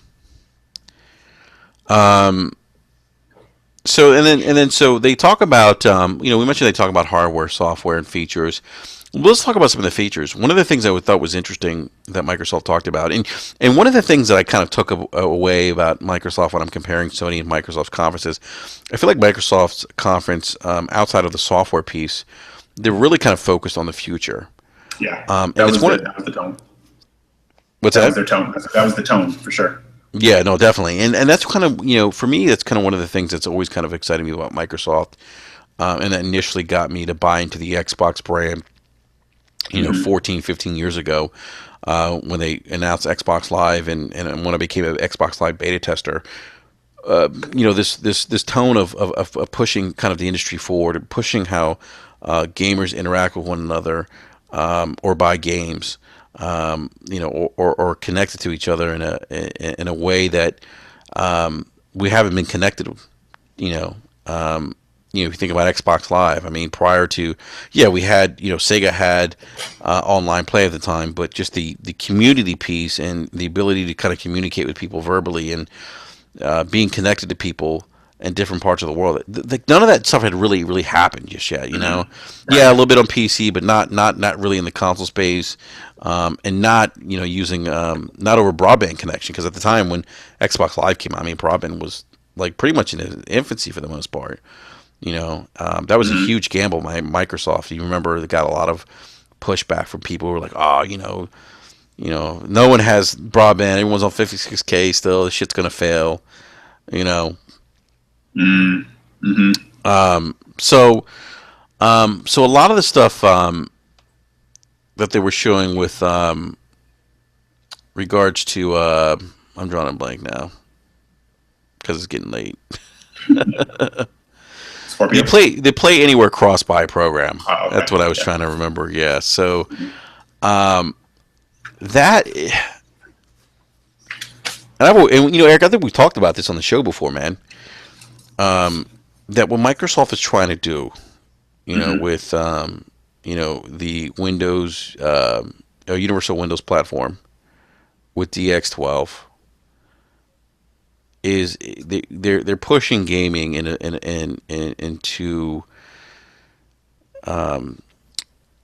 they're trying to make it like where we can really play games across multiple devices. Yeah. And I think that again this goes back to what we've talked about in the past, where how the younger generation of gamers see, and these moves, I mean, people got to remember this, these moves aren't just about us, they're not about me and you today per se, right? Right. They're about the future gamer, Hmm. the gamer that is growing up playing games on mobile devices where they can carry their gaming device or they can access their games anywhere they go. Hmm. And so Yeah, what? because the Windows 10 Play Anywhere thing to me doesn't mean anything to me personally. Mhm. But again, why would I begrudge that being for anybody else who wants it? Exactly. You know? Yeah, Yeah. exactly. but Yeah. but this is what people don't realize, like as when you're in technology, when you're a tech company, Hmm. you always have to you consistently have to push that envelope, Right. because if you don't, someone else will. You know, Absolutely. and and so I think this is part of that. This is part of their plan and what they're trying to do. Hmm. So we get the Play Anywhere cross buy program. Basically, you can play any game on both Xbox One and Windows 10. Hmm. You know, and I think this is just scratching the surface of that, Eric. I think this is kind of the first step in a bigger, you know, um, this is just the first step in allowing gamers to play their games on multiple devices, and Yeah. that's it. Eh, They're setting up the whole, like they said, your games everywhere. Xbox as a service, man. Xbox as a service. Yeah. We talked about that some podcasts ago. Xbox, they're kind of looking at the name Xbox as the brand as a whole, not just on a console. Hmm. You know, so yeah, I can see it as time goes on. Smart glass becoming something more of like a measure of unit for gaming on it in a way. Hmm. Your tablets, as they become more powerful, you might maybe Excuse get me. that app to where you can access, your Hmm. Xbox, games on it, Yeah. stuff like that. So that's kind of but that's what you expect from them. I mean, Microsoft is a software company. Yeah. This is what Exactly. they do. That's what they This is what do. they do. This is how they go about it. So I think sometimes that's where the comparisons are kind of unfair, because Sony isn't necessarily they're not a software building company. They're a hardware building company. because I know they get up, people give them a hard time saying, well, there's services or this or services or that. They don't update this, they don't update that as much. And I'm like, this is what Microsoft does. Yeah. This is what you expect. So, No, absolutely. I mean, I agree with you 100%. I mean, but this is what they've been doing for the last, right, 16 years or whatever, or 15 years right. that they've been in the console space. One of the other features they announced, they announced 3 new features for Xbox Live, and these are really kind of designed to enhance kind of the multiplayer experience for Xbox One and PC players. Right. Social aspects. Social aspects, exactly. And actually, Mikey Bauer came out and talked about some of these features. I thought it was kind of interesting that they announced the clubs on Xbox Live, kind of which allows players to create communities, meet people, and stuff. But this is something that Sony kind of already has with the PlayStation Network. Right. Like I know, like Wari has the old school gamers. Are you part of that? No, I'm not part of that group. I got to join that. Oh, dude, you got to join it. Yeah, Wari set that up, and then John set up the Super Deforms Gamecast. Yes, which I still have to join also. Yeah. And keep forgetting to do so. But I always looked at it as kind of like we used to call that, like back in the days. We used to think of that as like just clans, clubs. Right.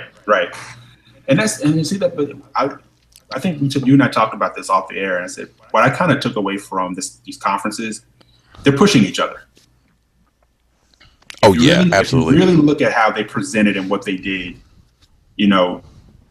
Microsoft is really coming at things from a hardware, like, you know what, the hell with this shit. We're coming with the hardware. We're going to get this thing on track, this power issue, whatever.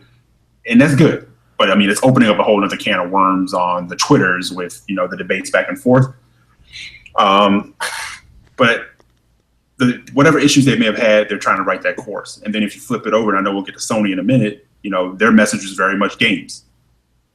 Because the story with them, the rap with them has been, well, they don't really have any games, which has never really been a true rap, but that's always been like their thing. Mm-hmm. And then you flip it over to Microsoft, well, they don't have the power. So both of them are really pushing each other, but now they're also pushing each other in services and what they kind of offer, because you have the community thing, the tournament thing that, Microsoft was kind of implementing and setting up. Sony was already, doing it. But that's what you do. If you see something that people are using and your fans are asking for it, there's nothing wrong with saying, hey, they're doing something that works. We're going to kind of utilize that, change it, make it our own, and give it to our fans too, because goddamn, that's what it's all about. Mm-hmm. No, absolutely, man. Yeah, I agree with you 100%, man. This is like you said, this is the beauty of competition. Mm-hmm. They're both pushing each other, and I think their respective conferences were reflective of that. Right. If I mean, and we'll get to Scorpio here in a little bit, but Microsoft pretty much, Scorpio. But I mean, Microsoft pretty much addressed that, and they did. Mm-hmm. So we have clubs. Microsoft, and so again, clubs is really to kind of connect people. Yeah. That like or have the same or have similar interest. And then the other feature was looking. I guess as you look for a group, you can find other gamers that, like I guess one of the things examples I gave is you can actually look for like someone to run an incursion in the division. Right. Yeah. You know what it kind of reminded me of? Remember the beacon on 360? Like, no, I don't remember that. You could have it on your avatar, like what you were looking to play, and when yeah. Like, hey, I'm looking for friends to play this. So this is like a continuation of that. Let me tell you what this would have been great for. Mm-hmm. Destiny. Yeah. Because this reminds me of having. This would have totally eliminated the Destiny app on the Xbox. Mm-hmm. Because this is what we were.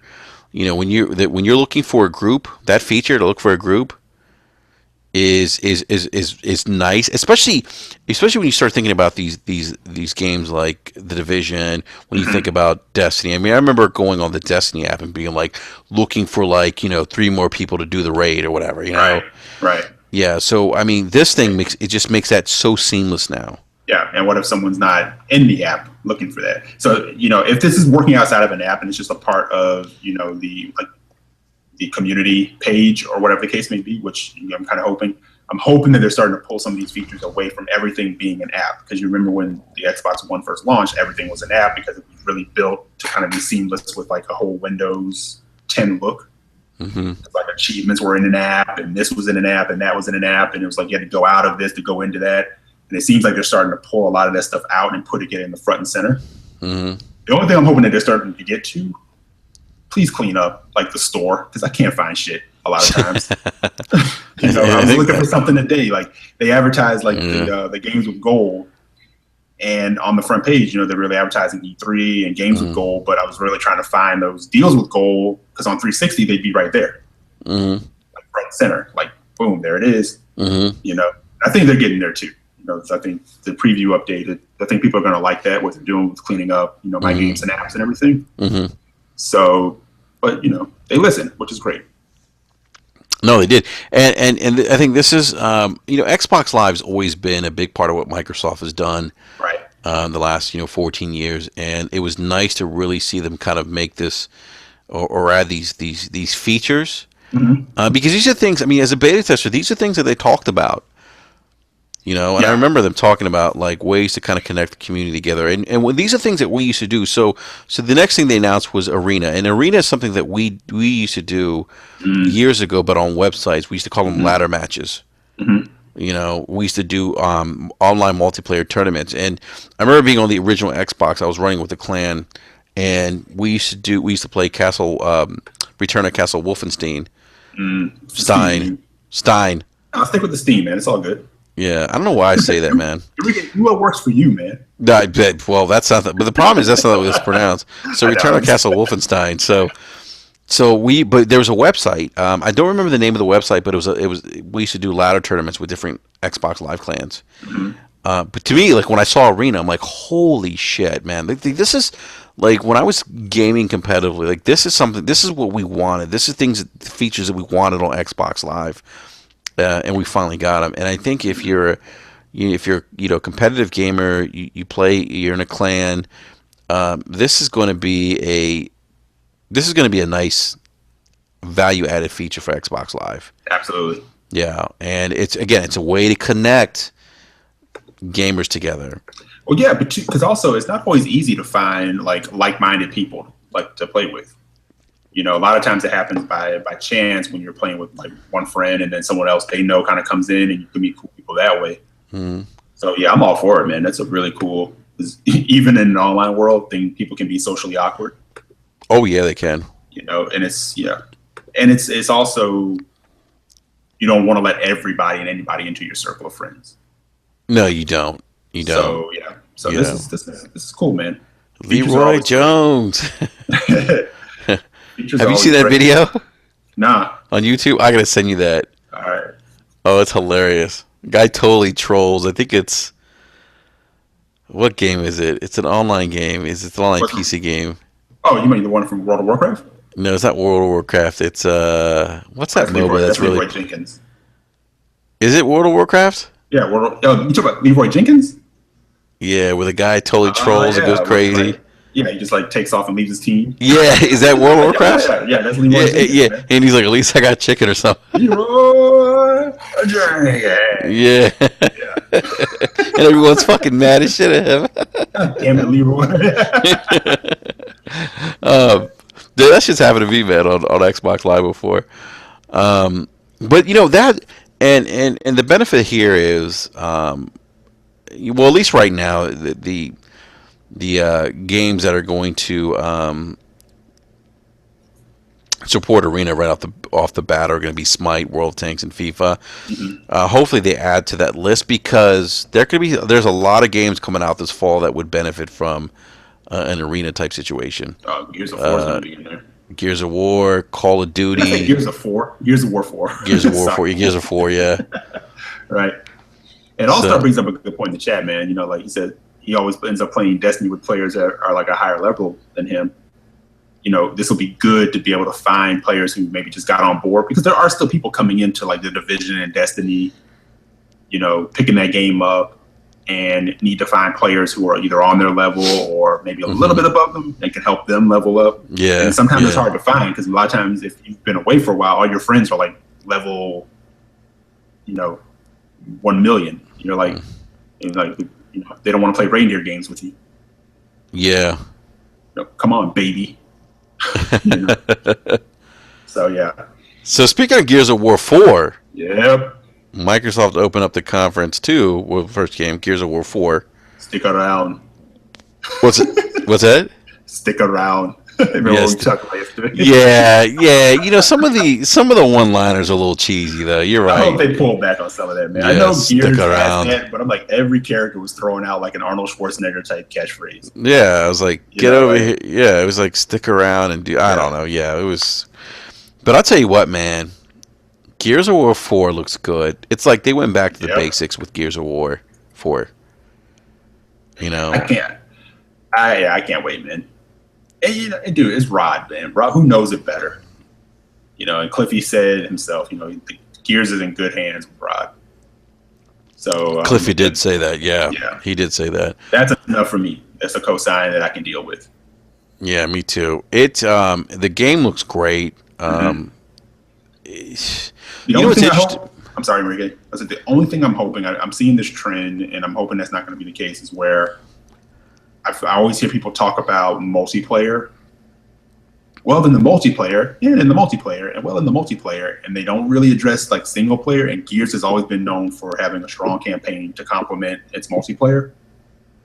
So I don't want that to be left to the wayside. I don't think it's going to be. Not like how Halo 5 was. Mm-hmm. I really think 343 was so locked in on making sure multiplayer was on point that they weren't going to have a Master Chief collection scenario Mm-hmm. that single player kind of paid the price for it. Mm-hmm.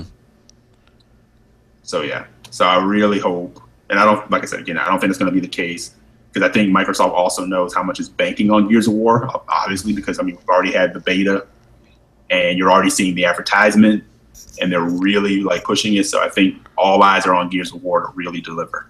I'll tell you what, Eric. We talked about this last week with Rand. I think someone asked him if Gears of War 4 would be Xbox One's top selling first party exclusive. And I think he said if it doesn't sell well, then Microsoft has a problem. I think it's going to be the Xbox One's top selling exclusive. I do too, but Rand does bring up a good point, because we see a lot of hype and we see a lot of people, especially if you follow Twitter and you watch. I don't want to say it's all just throwing up air quotes again, console war fodder, but we've seen so many exclusives where people are hyped for it and they're like, well, we have this exclusive, that exclusive, this exclusive, that exclusive coming out, and then when they hit, you get crickets. So it's like you didn't see that with Halo 5. Halo 5 did well. That's a tentpole title, and Gears of War is a tentpole title, so I don't foresee that happening. But if it did, yeah, that would be odd. Yeah, And scary. I think it's going to be. I think it's going to be. It's. Here's the thing. Gears of War Judgment didn't do the franchise any justice. No, it did not. And it was a terrible game. Because they pulled that annual thing. Yeah, and it sucked. Honestly, Yeah. I thought I didn't care for it. No. And so I think it left people wanting another Gears. Mm-hmm. And it's been a couple years since that game came out. Or it's been a couple years it's been a while since we've had a decent Gears game. Which is how it always had been, Yeah. Because Gears was another one, like it's in that what I was saying earlier. They went away for a while, and then they would work on it and bring it back at a time, just right at the time when you were like ready for it and hungry for it. And they made a big deal of it. But then, Epic tried to do that thing when I think Cliffy had started on Judgment, right? And then he took off. He did. And then Ron took off, and I said, something's up. Something's rotten in Denmark. When those guys were like taking off, I'm like, something's up with this game. Epic was purchased by another by an investment firm or something. I forget the backstory behind that, but it was they. It sounded like they were focusing more on PC and then mobile. Mm-hmm. I, I, just- I don't remember all the details, but yeah, Yeah, things were changing. it seemed troubled, and it seemed because I remember saying like when after Gears of War 3 and they announced Judgment, I was like, Mm. so that seems very fast. And I was like, oh god, are they going to try to annualize Gears of War? And I was like, okay, Barrett and Coltrane are really cool characters, but I'm like, this really seems like a cash grab to me. Yeah, it did very much feel like that. And that's pretty much what we got. I agree, man. I agree. Yeah, yeah. But this So, one looks right. I mean, the footage they showed, man, mhm. with some of the um, you know what's interesting about this game? One thing I noticed, Eric, What's that? there's something going. The weather's going to play a big part in this game. Hmm. You notice that like a lot of when they showed it at E3 last year, they were in the middle of that storm, right? Hmm. And then when they showed the single player at this year's E3, there was kind of like that dust storm. Right. You know, so the weather's going to play a part in this game somehow. Yeah, that was pretty like sick looking. Like it's like a dust storm with the lightning swells like flying around it or whatever. Like the lightning tornadoes. So that was pretty cool. And I did notice they made sure that it wasn't dark because that was a big complaint from last year. People were like, it's too damn dark. I can't see it. Yeah, no, but it was, dude, it was. I was blown away, man. I'm hyped for this game. Yeah, same here. Yeah, I'm hyped. I really, yeah, and you know what's really and they're bringing back Horde mode. Which is, I can't wait for that, man. Yeah, which is going to be crossplay too. Ah, you're right. You're Yeah, right. Yeah. Like Horde was like, that was, yeah. Okay, yeah, yeah. Just bring Horde back. I'm good. I'm good. yeah. Yeah, there's not much I can say about that. It's just, let's do it. I tell you what looks badass is that special edition Gears of War 4 Xbox One Elite controller. You picking that up? Yeah. You know, as much as I would love to, I just Well, can't, man. if you are, man, you got to get in that pre-order because it's super, super, super limited. Yeah, I know. I know. It is, but I can't. I can't. Yeah, I just can't. As much as Yeah, I want, dude, I would love to. I just can't right now. yeah, I hear you, man. Yeah. So, all right. So let's go to some of the other games that they showed too. We saw Sea of Thieves. We saw the official gameplay reveal trailer. We saw the. Annoying freaking guys talking all over it. You talking about the guys like you know? It's Yeah, funny when the guys are trying to make like pirate noises. yeah. Put it on mute. Game looks awesome. Yeah. Tell you what, the game does look good. It looks like Yeah, a lot of fun, man. It looks like a lot. It looks it like really does. Really does. I honestly I want to get in a ship and just blast other ships. And dude, it's rare coming back actually making a game, man. That's enough to get hyped. I know. Yeah, I was a little. You know, I've had this conversation, this debate before with other people. I've always thought that they wasted Rare's talent with the Connect. Hmm. I've had other people tell me that you know that you know it's funny. Fastback 24/7 says start giving blood, Enrique. Yeah. So I can afford that controller. Is Um, it going to retail for the same price, or is it going to be like special edition pricing? I don't know, man. I thought I saw somewhere it said $200. Shit, I'm not getting that controller for $200, man. I'm sorry. Don't quote me though. I could be completely wrong, and I I'll don't want tell to be you what. responsible for starting any. No, You know. no. But yeah, no, I did like what I saw from Sea of Thieves. You know, Hmm. looks. Yeah, I did like it. You know, it definitely looks like a fun game Yeah. that you can get online and play with your friends. You know, I'd actually like to play that game drinking some rum. Yeah, hey man, You that'd be know, appropriate. like a pirate, exactly. Some Captain Morgans. Hmm. So what do you, Eric? Is this going to be something you pick up maybe day one, or are you gonna? Sea of Thieves. Yeah. It will be. I want to see more of the previews from it. It looks good. Hmm. But I want to see more of what it has to offer before I'm ready to like plunk down and digitally preload or whatever pre-order. Mm-hmm. But I'm there. I'm getting there. I Just gotta want be to see a honest. little bit more. Just want to see a little bit more. I gotta be honest with you. Yeah, me too. I want to see a little bit more, but I tell you what though, it really depends what else I'm gonna be playing to at the time, and Right. what else I have in my portfolio Hmm. of gaming, man. Because if I'm backlogged, dude, fuck that. Yeah. But I will tell you, out of everything that they showed, and like I said, they gave some dates and they showed some good stuff. Forza Horizon 3 looks awesome in Australia. That looks fantastic. But I think we all could say we knew that game was coming, right? Yeah, I was happy to see Recore. I'll tell you what, man. Recore has really piqued my interest, man. Yeah. Yeah. If Recore continues on the path it's going and the previews are good It's gonna again, launch September, man. yeah. Yeah, they got my money on that one. I like the price point. I You know, almost feel I like that this is a different game for the Xbox One console. yeah, we don't get a lot of this. Because I feel like this isn't the kind of game that we typically get for the Xbox One, and I like that they're kind of branching out a little bit. Yeah, and I feel like they're positioning it as sort of like their Ratchet and Clank because it's what $39.99 retail.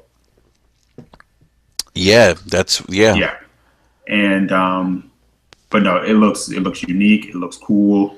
Got some So I'm platforming elements. hoping, yeah. So I'm hoping it's going to stay on the course that it's on because I know we just finally saw it, so I want to see more.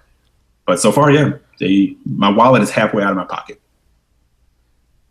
I'll tell you what. Speaking of other exclusive franchises or games that they showed, Hmm. Scalebound, Scalebound, dude, much better showing than they much showed at much better, Gamescom. much better. But I'm worried for Scalebound, and I'll tell you why. I'm worried because I don't know if people are going to support it. Oh, they're not going to. Yeah, because everyone's talking a good game again about, oh man, we got Scalebound, we got Scalebound. Support it. I want to see people support it.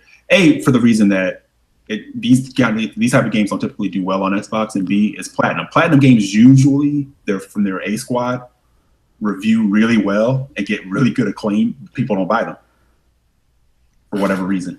I don't know if it's Kamiya. People don't like him. I don't. No, I don't think it's because of Kamiya. It's You better probably not. easy to. You better not say it's about him. He'll block you. Shit, he's probably yeah. Kamiya watches our podcast, by the way. Yeah, with his translator. Yeah, exactly. But dude, that it looks awesome. It looks like right up my alley.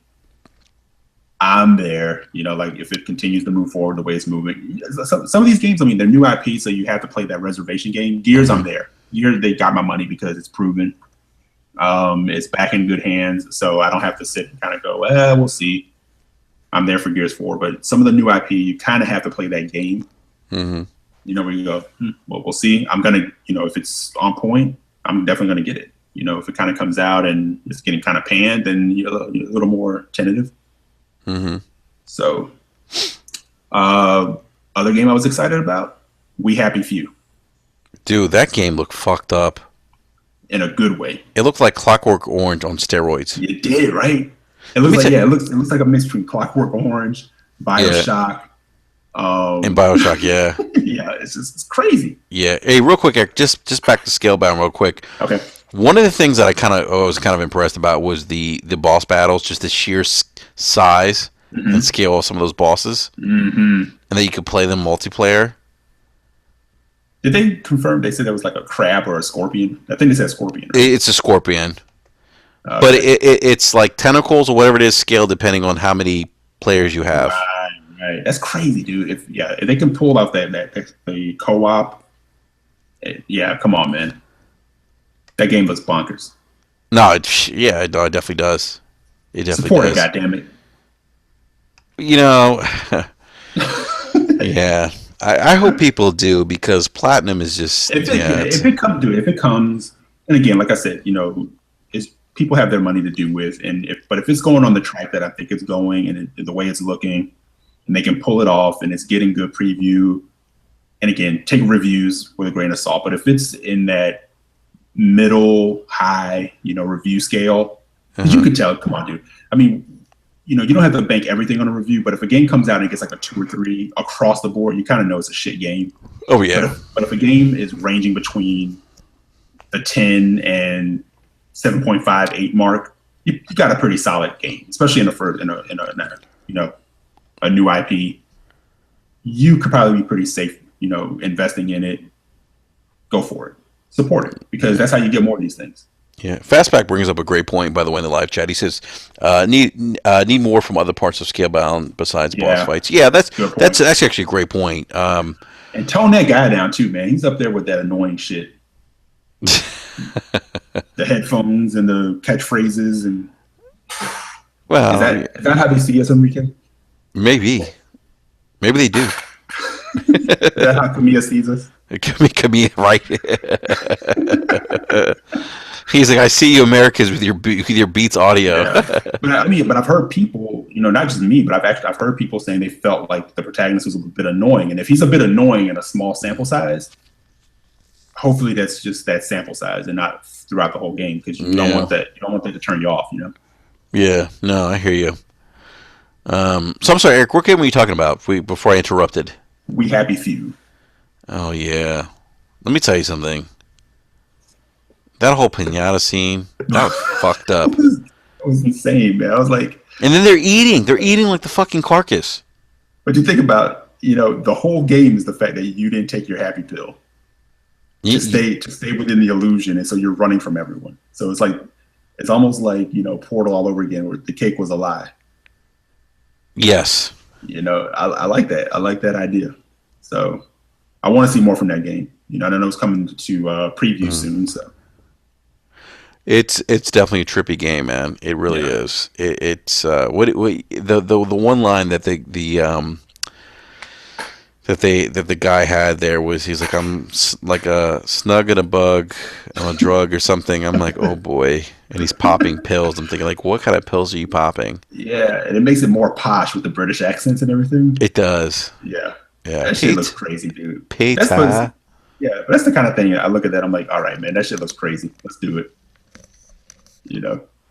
Yeah, shit does look crazy. So was that your favorite game from the Microsoft conference? We Happy Few. My most intrigued game. I was the most intrigued by that. Because Gears, I know, look, Gears is Gears. I don't have to be sold on Gears. Forza Horizon, I'll jump on that because I haven't played a good racer in a while. Yeah. Recore, definitely intrigued. I'm just going down the list here. Final Fantasy, I could give a shit about personally. Killer Instinct is good, and watching that preview with General Ram, fighting, he's huge. That looks insane. So I'll definitely get into that. Inside, finally saw some more Inside. That looked interesting. Like, I was trying to figure out what that was. I mean, so Playdead made, they're the ones behind Limbo, right? Yes. And so, but like, what is, like, I'm still trying to figure out what this game is. I think we all are. But Phil Spencer said he's been rocking through it, and Phil said this is his game of the year. Yeah. So I'm like, dude, that's setting the bar high. Yeah. That's always cool, when and for all intents and purposes, an indie gets that kind of recognition, like Ori did.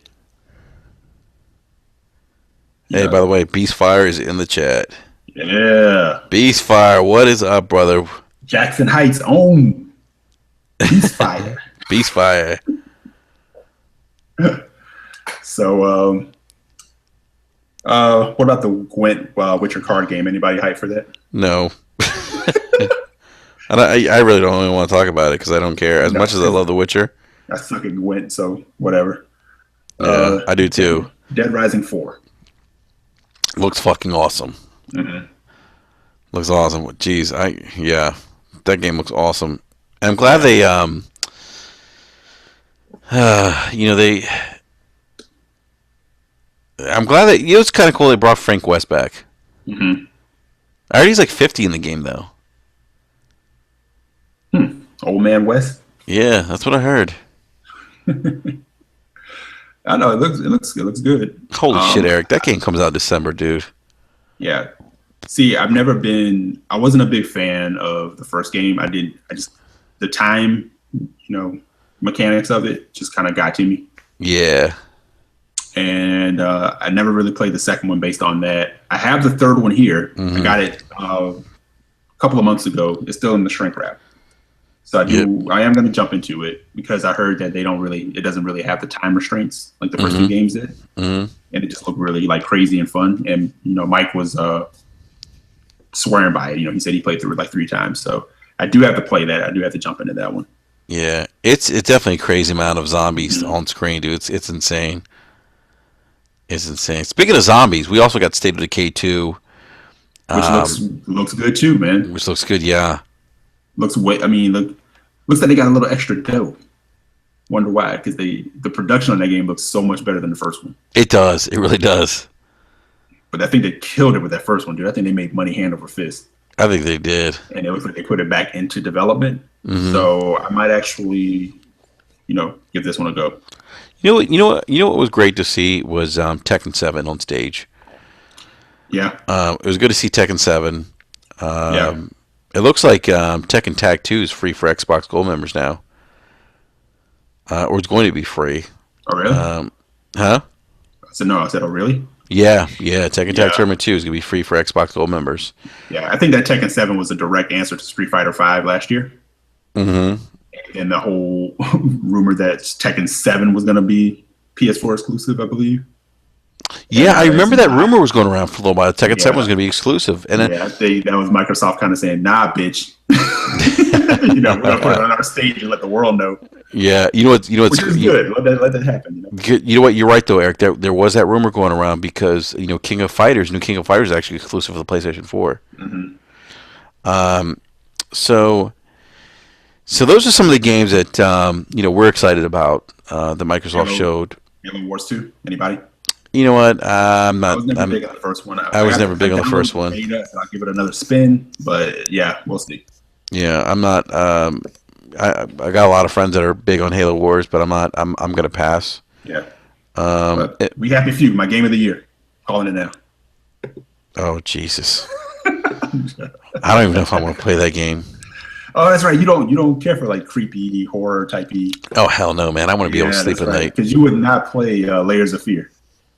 Fuck no. Yeah. Even though No. Worry and I both told you how good it is, man. Oh, Worry loved it. Yeah, it's good, man. I just want to say I miss Worry Wart.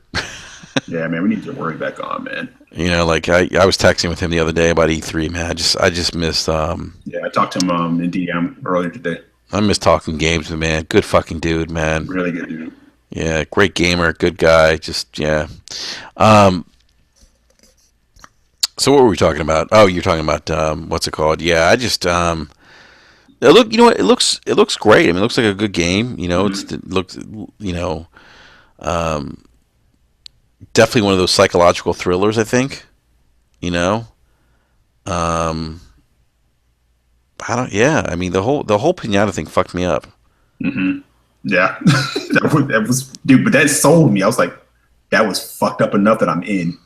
But see, that's the beauty that's the kind of beauty of that game that it teeters on that that's almost like crazy suspenseful cinematic Right. experience that if you ever watch Clockwork Orange or something crazy like that you would what I mean, like it's just yeah.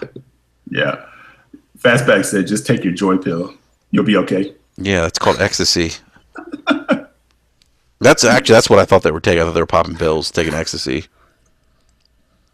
I mean, if you're wearing a fucking mind mask, you're probably rolling your face off. But anyhow, um, all right. So what else was there? I think that's pretty much it in terms of the games. Great showing in software. I was happy with what they showed. Mhm. I'm excited for Recore. I'm excited for Sea of Thieves. Be a Gears of War busy 4. end of the year. Huh? It'll be a busy end of the year. It's gonna yeah. It's gonna be crazy end of the year. But Eric, let's talk about the we'll do the big announcement. So a lot of us last week were saying that Scorpio wasn't going to be there. Hmm. We talked about Arthur Geis. Arthur Geis from Polygon was like, "Oh yeah, this fucking game's going to be there." My sources are 100%. It's going to be there. And a lot of us just didn't think that it was going to be there because of the announcement of the Xbox, Xbox One Slim. And yeah, I mean, it kind of makes sense. Like, why would you announce a new hardware if you're announcing new hardware, Hmm. right? I have an answer And for that. All right, so we'll get to that in a sec. And here comes Microsoft at the end of the conference. We Mhm. didn't touch upon Phantom Dust, by the way. Because I don't know much about Phantom Dust because it wasn't a game that I played on the OG Xbox, Hmm. and I'm okay with saying that. It's just funny to me how I don't think a lot of people play that on the original Xbox, It's a but cult classic on the Xbox. right, yeah. Yeah. Okay, so is that kind of like the Psychonauts thing? Yeah, What the it's fuck what is Psychonauts? right. You Um, fucking kidding me? yeah, and it's Yeah. like I don't know. I thought it was just funny. Like when that was announced, it became very much a part of the console war fodder, like ammunition. And I'm Yes. like, raise your hand if three of you fuckers played Phantom Dust. You I know, played it. I don't remember playing it because, yeah. So no, I do remember playing it, but I don't remember all the intimate details of the game. But I know it was a cult classic. It was one of those. I forgot how to describe the game. One of those card-based fighting type games. That's the only way I can describe it. which according to a lot of people, say they call it certain titles niche titles, and I'm like, that's a niche title. That is a niche title. It is. You know, But you know what though? It's funny because the fact that because so you remember it was teased. right? And then it was okay. Well, we're not doing it, or it was not that we're not doing, but it was what was it? It was put on hold, or the developer that was working on it got let go. Hmm. Was that what it was? I don't remember. Yeah, which was a developer here So in here's what I Florida. think. Here's what I think, Eric. Hmm. Fable is not dead. Uh-huh. Fable's not dead. Well, we know Fable's not dead. They wouldn't let go of the IP, so they're going to do something with it. They're doing something with it. Yeah. But go for it. I like where you're going. Yes. So yeah. So yeah. Um, so yeah. So Phantom Dust. I mean, it's Insider. Insider. Shit. I'm telling. I'm not gonna. I don't want to say anything because I can get in trouble. We'll talk off the air, and then Yeah. I just yeah. I know that's bad radio, but sorry, guys. Yeah. Yeah. We don't want to lose our license. Yeah, and actually, somebody asked me earlier if we're going to talk about Red Dead Redemption 2. Apparently, it was pulled from Sony's. It was supposed to be there. They're supposed to announce Red Dead Remaster and the new Red Dead Redemption, and apparently, it got pulled because of what happened with the tragic event in Orlando. But anyhow, so they announced Scorpio. Hmm. And you know what, Eric? So, and we talked about this. How both companies have had this stigma or reputation of one not having enough games or having any Hmm. games at all, one having weaker hardware, and here's Microsoft. They announced Project Scorpio, and they talk about they address and they actually bring on developers in this video, Hmm. and they talk about and mention, we listened to you, Hmm. we heard what you want. And so, to me, when I was listening to this, when I heard this, I'm thinking to myself, they have been really paying attention to Hmm. what's been said by the media, what's been said by gamers, and they went, they kind of went all out on this. Right. They created a high end console that will output games in native 4K. Hmm. And they went to developers and said, "What do you need to do, or what do we need to? What kind of hardware do you need to output games in native 4K?" Hmm. And so a lot of people are speculating that this the new GPU is going to be based on the AMD Polaris that's coming out. It's going to have a unified memory GPU similar to what the PlayStation 4 has. Hmm. And it's gonna would be what, 6 teraflops? 6 teraflops. Texas. Yeah, TX. Yeah, so that is a Yeah, beast of a console. I wonder if you think that was like in the definite plan, or you think they kind of pulled that maneuver last minute, like fuck it, let's go.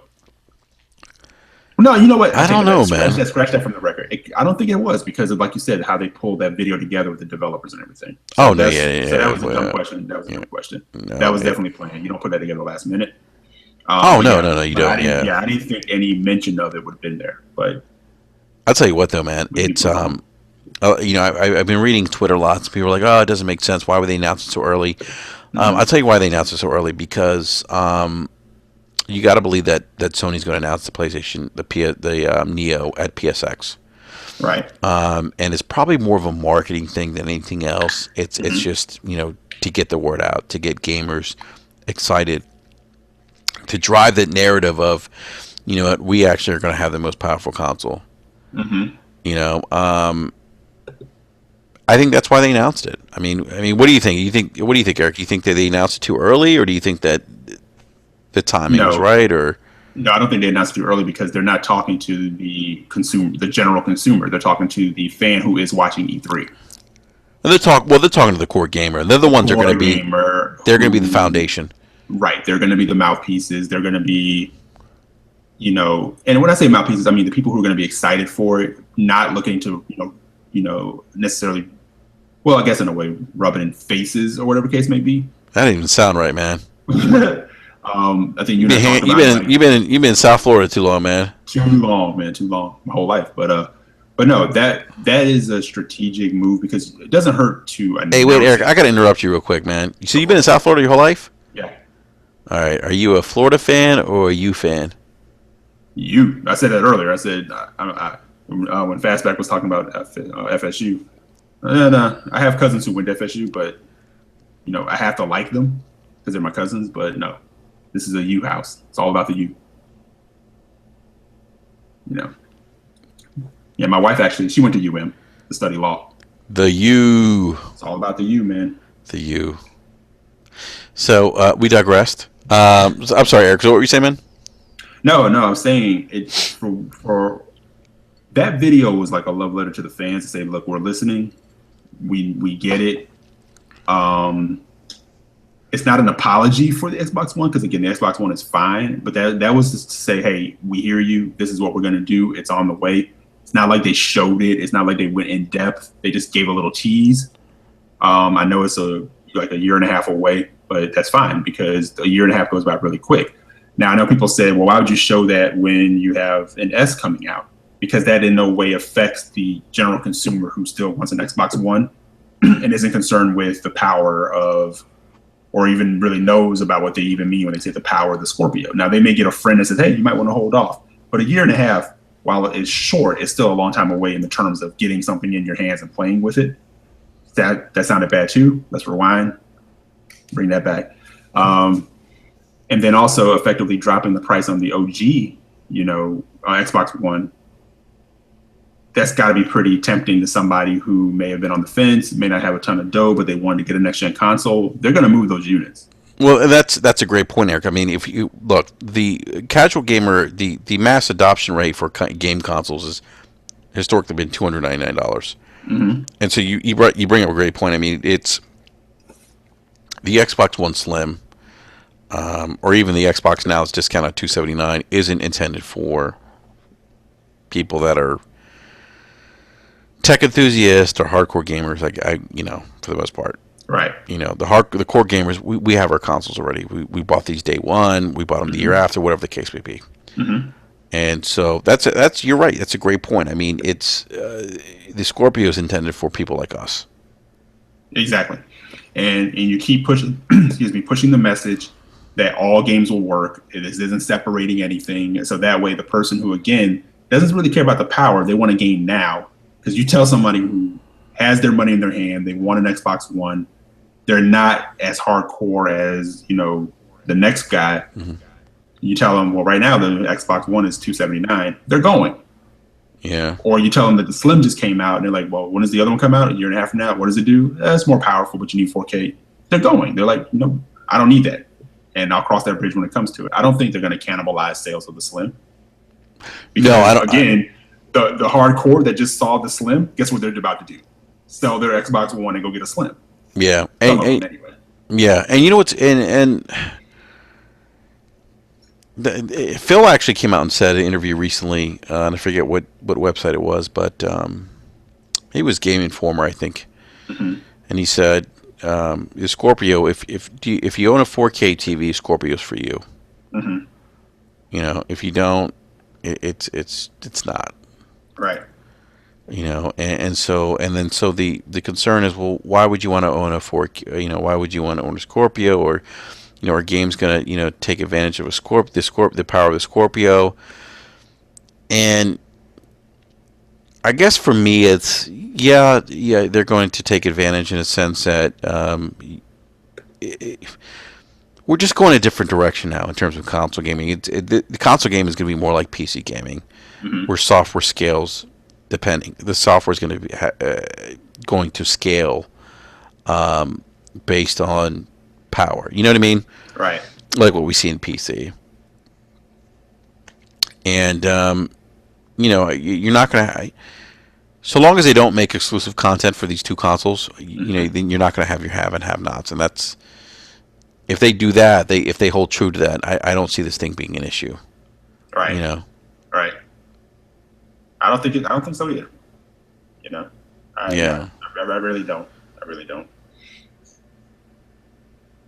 So I'd be interested to see how much the Scorpio is going to cost, though. Well, that's the other thing. There's no way. Well, let me ask you: is there any way that that thing comes out with 6 teraflops and it's around the same price point as what the 2 terabyte Slim will be? It can be, right? uh, this thing's going to be more money than that, I think. Yeah. I mean, just based on like the initial specs that we've heard and what's going to be in it, because we don't even know like hard drive size and everything else that's going to be in the thing. I just don't see how that happens. Yeah. And there you go again. That's where the hardcore, that S model is still going to be there and still sell. Yeah. Yeah, I don't know, man. I'd be Hey, shocked if it comes in at like, 400, you know? no, I'm shit. If that thing's at 400, that's a steal. Yeah. Right. Yeah. Yeah. Hey, Eric, man, I got to go grab another beer real quick. You going to make me vamp for a while, man? What's Going that? out. I said, you going to make me vamp? Yeah, dude. Talk about Florida. I'll be right. Seriously, you know what's funny, man, is that like people are like, "What the fuck's wrong with Enrique?" Keeps getting up and grabbing. You know what? This is what I do. I drink beer and I shoot the shit. I talk about video games. Ricky's got a problem. He needs a mini fridge. You know what? I'm bringing a cooler next week. I'm definitely bringing a cooler next week. All right, I'll be right back. All right, man. And actually, Eric, you pose a question to the chat like you did last time. I'll be right back. All right, man. All right, guys. So here we are again. One man show. Any questions?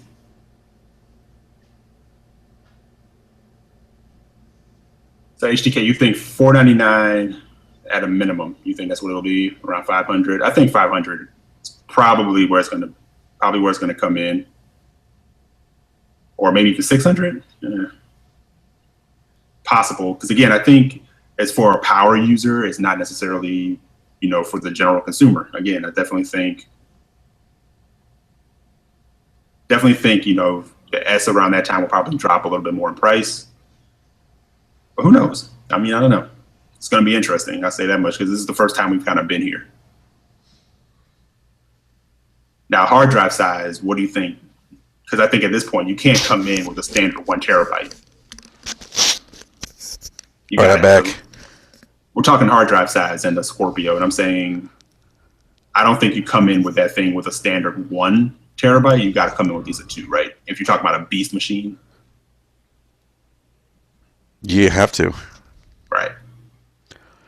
And isn't it gonna is it gonna have an optical drive? If it's going to be $800, it's going to have a solid state drive in it. Like Moscone said, not a chance on an SSD. It's going to have a 4 terabyte SSD in it. Holy shit. Yeah. Well, there's been some articles out there, like, so Digital Foundry, Eurogamer, put out some Project Scorpio spec analysis. They're saying speculation, 8 core, upclock Jaguar equivalent. I've heard other people say it's going to be a different CPU from the Jaguars.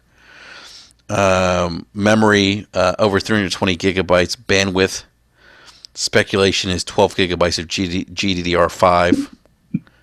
All right. Um, Gonna have an Apple II floppy disk drive. I've heard a rumor GDR4. Again, that's a rumor. Mm. Um, so yeah, I mean, yeah, this thing's gonna be fucking powerful for Oh yeah. sure. Yeah. Yeah, and so I was, hey, look, I was, anytime we get new hardware announcements, I'm excited.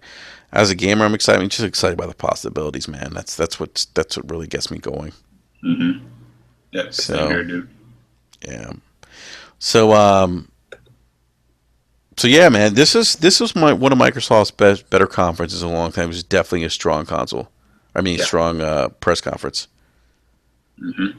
Yeah. So where would you rank this press conference, Eric, in terms of Microsoft's press conference the last couple of years? It made me give it a review score. Yeah, see, I don't like giving conferences No. review scores. No. I'd say they delivered, hands down. Um, Definitely up there. I think it was better than last year's. Oh yeah, definitely. Yeah, it was I better than mean, last year's. it didn't have the mic drop moment of like backwards compatibility, but I don't think it needed it. I think it was just consistent, concise, and I think they handled their messaging really well. I tell you what, had that stuff not been leaked, Yeah, that's the other tough part, dude. it would have been those things would have been like considered huge megatons. Hmm. You know, Yeah. but yeah, no, definitely. I agree with me. Definitely a strong conference, strong showing by Microsoft, man. Um, definitely, definitely exciting time to be a gamer for sure. Hmm. So, well, look, let's go to the last conference of the evening. Holy shit, man! It's midnight. This is crazy.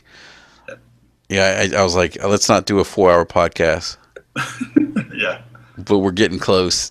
I don't think there's any way you can recap E3 and not be a fairly robust show. So much to Yeah, talk about. yeah. So we talked about Microsoft. I mean, they showed software, they showed hardware, they showed features. Sony came out with a live orchestra, I might add, Which is pretty baller. and just showed games, and that Hmm. was it. Hmm. And there was little dialogue. Yeah, which is why I It, said I think that was a reversing of the roles. People keep talking about that like they don't have the games, and they're like, yeah, we do. yeah, I think that was probably the motivation, and what a way to open up E3, the Sony press conference with God of War 4. Yeah, actually showing it, actually showing gameplay, new Kratos, new voice actor. Dude, yeah, new voice actor and Kratos. You know what I liked about they so everyone jokes around Kratos is just an angry son of a bitch. He was pretty pissed. He was. Well, he was still, but there was he's a father now.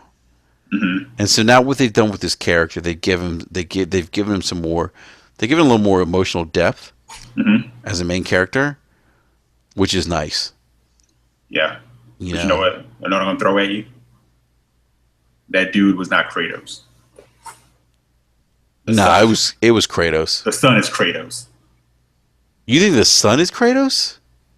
We got an early glimpse, you know, an early segment of God of War. Something tragic happens. That kid becomes Kratos, or that kid is Kratos. Yeah, but that's this. I'm completely throwing that out there. Yeah, but That's this all. is but this is set in Norse in in Viking Right, mythology, right. which is after the Greeks.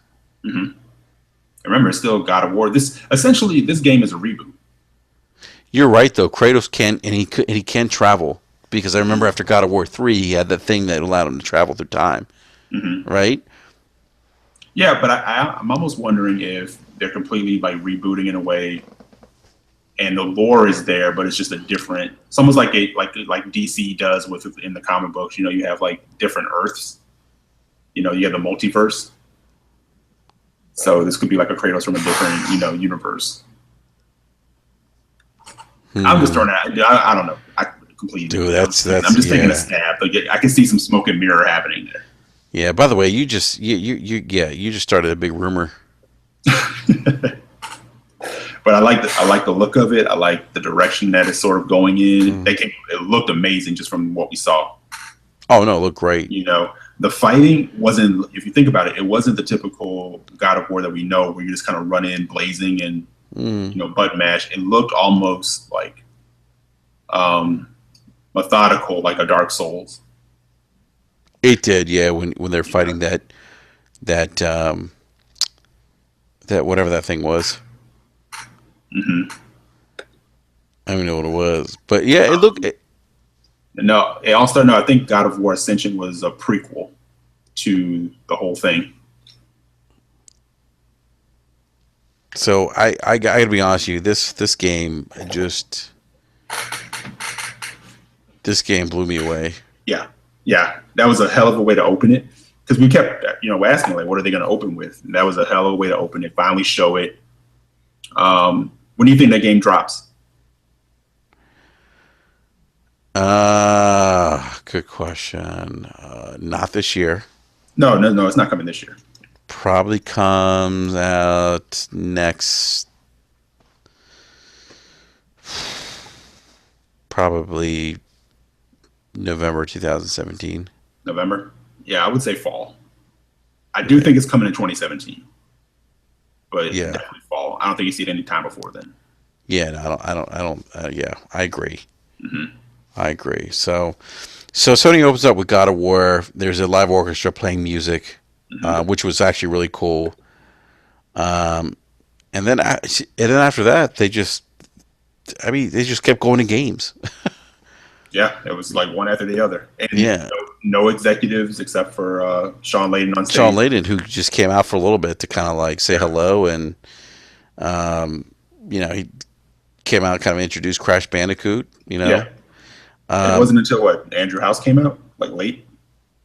yeah, but even then, he didn't. Even, Andrew House didn't really say too much. No, it was definitely about games. So, Yeah, but let's keep moving.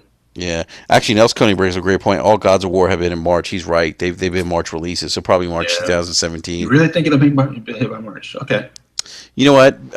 What we saw was some gameplay footage. They were playing it, right. and so when was the last God of War 3? 2012. God of War 3 was, yeah, I think was it 2012 or 2000? I'll look it up, but you keep going. I'll look it up real quick. Yeah, I mean, you're looking at least 4 or 5 years development time for this game. Didn't Yeah, Santa Monica work on Ascension before, I don't remember. right after God of War 3? Ascension was okay. It wasn't that great. Yeah, I don't I remember. didn't care for it that much. No, Yeah, God of War was 2010. yeah. God of War 3. So 6 years, Mm-hmm. and then we had Ascension. So Nels Coney's in the live chat chatting Horizon, Horizon, Horizon. Yes, and so dude, we Yeah, saw we saw Horizon Zero Dawn, yeah, man. and And I would say I saw on Twitter earlier, Colin Moriarty said that he got a hands-on with it, yeah. and he said Gorilla could be onto something really big here, Well, they also brought in people from CD Projekt Red to help out with this game, which is insane which they because because Witcher has some Gorilla. really good Well, and because I was really worried about Gorilla being behind this game. stories. Because let's face it, they've only, at least for me, they've only ever made one game that I really enjoyed. Right. You know, Which one would that? That's Killzone 2. Killzone 2. Yeah, which is most people feel that way. Um, I think the problem that they ran into with Killzone, and not to get too much off track, I know we're getting late. It always kind of started off as being the Halo killer, It was dubbed that, and I think and that you're was already kind kind of of yeah, you're already trying to like take on yeah, the big kid in the schoolyard. So not that the Killzone games have been awful, but when you kind of put yourself in that position, you're kind of looked at it as, all right, you're a cute kid, now go away. You mhm, know, they have a chance here, like with this game, to really set a tone. And I think it could be like a really special game. It's one yeah. of my most anticipated. No, it is to me, and the gameplay and a lot of the gameplay looked great. Hmm. You know, the particle effects are pretty sick. You know, and how and there was a scene I think where the tree fell on a house or something. Hmm. You know, so anyhow, yeah, I'm with you, Eric. Man, this is Yeah. one of my most anticipated games. All Star said it looked downgraded from last year, and I mean that happens because most of the time you see these games they run on PC. It's Yeah, almost every game like this happens to. I mean, you look at that's Ubisoft's trend now. That's like their thing. They're known for that now. So that's why people Blue were kind Nation of calls it the Witcher killer. people were super hyped. When they were showing some stuff from Watch Dogs 2, and I'm like, I don't expect that game to really look that way by the time we actually get it. Oh, I don't either. You look at Quantum Break when they first showed it. Yeah. The very first time they showed it, it doesn't look anything like what we ended up getting. It just happens. It's not that it's a bad thing. So it still looked good. No, yeah, no, it still did. Yeah, Yeah. it definitely did. Um, so yeah, so this is They yeah, sell this it is to us, man. They sell us something, and then they try to slip in something else like we won't recognize it. yeah, this is coming out early 2017 as well. Yeah, February, man. Yeah, so yeah, sure. So I'm definitely looking forward to seeing more. Maybe they show more at PSX. Hmm. So Oh definitely yeah, good. I think hands down. I think people will get hands on at Hmm. PSX. Yeah, let me tell you So something. There was something about that. Maybe because there was a live orchestra and they were just showing games. There was just something. I don't even know how to describe that conference. hmm You know, I mean, I don't even know the right words to use. It just had this kind of artistic edge to it with the music, the games. You know, hmm I don't know. Um, it was. It definitely had a tone that they were setting. Like Microsoft set the tone with mhm. play anywhere. Sony kind of had to set this tone. They set this tone about like kind of hitting you in the feels with some of the way the games were kind of presented. Yeah, we talked about Like this. There's this definitely like this emotional appeal to what they were showing. You know, like there was definitely this.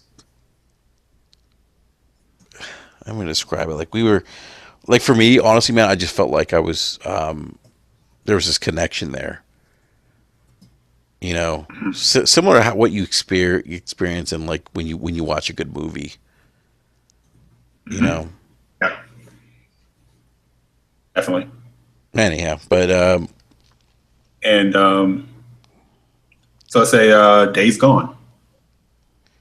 so that Sony Ben finally came back and made a game. Hmm. Well, they made a game that released in Europe. I think like what 7 years ago on the PlayStation 3. Uh, Golden. I can't remember. I don't remember. Yeah. So that's an interesting game because it kind of reminded me a little bit of The Last of Us hmm with the whole zombie thing. Well, here's the thing. From what I understand, the zombies are actually not dead. They're technically alive. hmm So they have to eat, sleep, and shit. All right, shit and zombies. Let's do it. Yeah.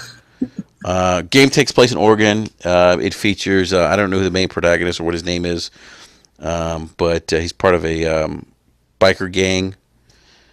You know, it kind of reminded me of World War Z a little bit. The way the Yeah, zombies were kind of piling up and running after him at the end there. yeah, yeah. And I saw a few people say, they were. It's like, oh, great, another zombie game, and I'm like, it. That's not a bad thing if it's done right, and like you said, I didn't get the impression that they were zombies when I looked at them. Yeah, and this is again, You know, this is an open world game. right? You know, it's not gonna have any kind of dynamic weather or anything like that. Which whatever's fine, um, but yeah, it's open world. There's zombies. Hmm. And let me ask you something here. Do you think the whole zombie thing's kind of just overdone now? And not just And in games, but like even in like TV shows and movies. yeah, I definitely think it is. That's why I'm hoping that they're going with a different trope because I think again, zombies can be cool. Like World War Z was cool because they took zombies and they made them faster. It wasn't like Mm. the plodding, slow behind you like Walking Dead shit. That's a Yeah. scary thing, man. When the zombie can outrun you, Yeah. and then you take like what The Last of Us did. They weren't zombies; they were infected. Like in that, it was like a different type of zombie. So it's And like, I think that's why, because people were kind of interested by this choice for Sony to do this because The Last of Us, right. Yeah, we'll see. When we see more, but again, at least we kind of got to see what it was. We got to see it in Yeah. action, and there's some wonky things that were still kind of going on in there, like the endless ammunition gun and stuff like that. Yeah. Well, I So think again, that's probably part of the demo. I yeah, would yeah, imagine. absolutely, absolutely. Yeah. But the concept is there, and I like what I saw. No, I do too. Yeah. Open world. Um, you know, Hmm. there seems to be there's a deep narrative there too. Right. Yeah. Which actually which is what made The Last of Us such a great game. That while it was a zombie game, it had feels to it. Hmm. So Absolutely. yeah. So speaking of like zombies and scary ass games and whatnot, we got Resident Evil 7, which Eric, have you down? So okay. So we I joined the guys over at Superformed Gamecast, which goes live by the way every Thursday night at 9 p.m. Eastern Standard Time. Sister Um, podcast. Shout out. yep, sister podcast. Big shout out to them. Um, so they showed us a trailer of Resident Evil 7, and dude, I'm not gonna lie to you. Like I said to the guys at Super Deformed Gamecast on Monday night, it's like, yeah, I don't know if I'm gonna play this game because this game looks scary as shit, and I really don't care for survival horror games because they freak me the fuck out. Right. And so for the right now, you can actually download the game exclusively, the demo at least, on as a PlayStation Plus member on PSN. But did you download the demo, Eric? Have you played it? I did. I haven't played it yet. Okay, but you downloaded it? Yeah. Yeah, I Yeah. I've not touched it. I don't want to. Oh man, you'll be all right. Go ahead. Yeah, Well, uh, we could share play it, man. Like yeah. I'll keep you company. Well, here we here's a cool thing, man. It's actually the game actually comes with PlayStation VR support. Hmm. You know, and so I think we talked about this on this podcast that um, the survival horror genre destined to make is destined to go hand in hand with VR. Right.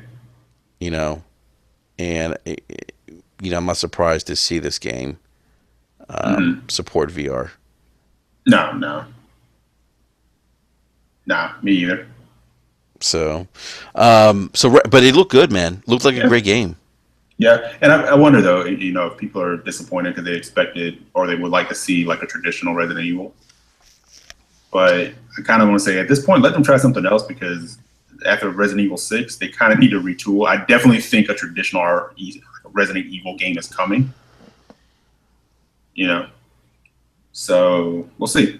Even Nelsconi's making. though, Hey, by the way, even, Nelsconi's making fun of me in the live chat. He goes, y'all are grown men. Dude, Nelsconi, I'm not downloading that shit. Fuck that. I'm all in, man. I'm trying to I love sleep at that. night. I love it, dude. I put the headphones on. I roll, man. I'm good. No, dude, I'm trying to sleep. So, So, what we got next? and by the way, Resident Evil's not being developed by Sony. Put that out there. No, it's not. I don't know. Yeah. Yeah, that was out there, wasn't it? Yeah, that was out there. That's actually not correct. Insomniac Spider-Man. So for the longest time, the rumor was Sucker Punch was behind Spider-Man. Right, right. Yeah, and here we are. We see Talk about it Insomniac. like overall, though. I mean, the rumors were out there that there was a Spider-Man game in existence, but talk about surprising that a Spider-Man game is coming. It looks pretty damn good. We'll see how it turns out. I'm hoping that it does kind of for the Spider-Man franchise what Arkham did for Batman. Yeah, I mean, Yeah, I hope so too, man. Because yeah. Like I mean, that's Sony said Spider-Man's a open world. great. What's that? That's Sony said open world. And yes, I'm sorry, Spider-Man's great. I'm sorry, go ahead. No, Spider-Man's a great comic book, series, and Mm-hmm. we I don't think we've had a proper Spider-Man game in years. I think since the original Spider-Man movies, or not the original, but the Tobey Maguire Spider-Man movies came out. Yeah. Actually, the one I enjoyed more than those, and maybe I'm crazy, was that Ultimate Spider-Man on OG Xbox. I That don't was a fun remember. one. Was that the one when with the Tobey Maguire movies came out? No, this one was based on the Ultimate Spider-Man comic book. It had more of a cell-shaded look to it, but it was a Oh lot of yeah, fun. yeah, I know what you're talking about. Yeah, Yeah, it's a lot of fun. yeah. And right, I was there because I remember they released these Spider-Man movies with when the Tobey Maguire Spider-Mans came out. mm, mm, yeah, those were not bad. Those were pretty good too. Yeah, You they were know, okay. but I think what Insomniac did with Sunset Overdrive will really lend itself to a Spider-Man game. And here's the thing, man. It's console exclusive. That was the other crazy part. Yeah. Well, I mean, Sony owns the movie rights Right. to Spider-Man, so it kind of makes sense. Yeah. But I'm hyped for it. His look was different.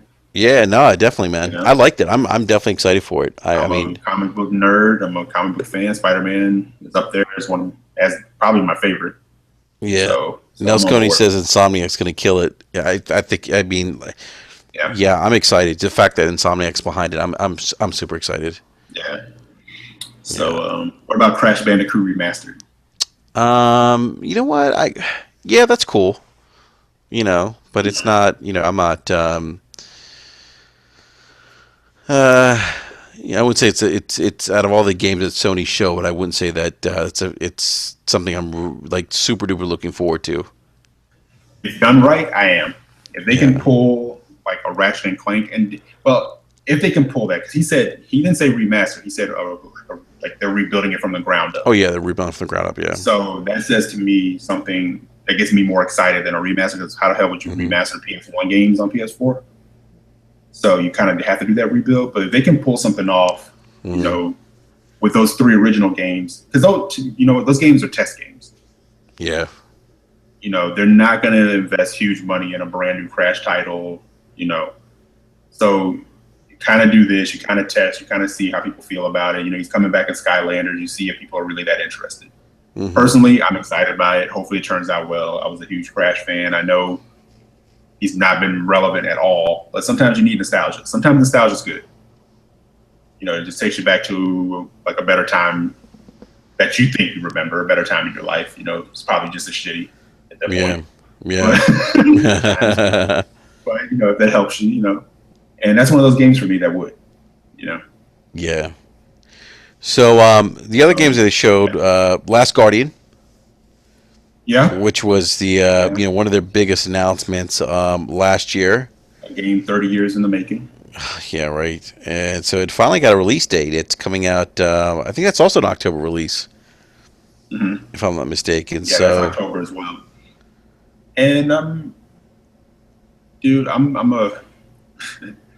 hoping that it eventually that it does turn out to be, a good game. Because I'm a huge fan of Eco. I'm a huge fan of Shadows with Colossus. Um, Ueda's games I love, but I know he's not really been instrumental in this game. I know he's been like a consultant, hmm but yeah, I've always enjoyed these types of games. So I really hope that it pans out. It's gonna oh, have so much on its shoulders to do oh, it's gonna so. have a lot on shoulders. Yeah. You know, It's funny. Nels Cody says TLG will make you cry man tears.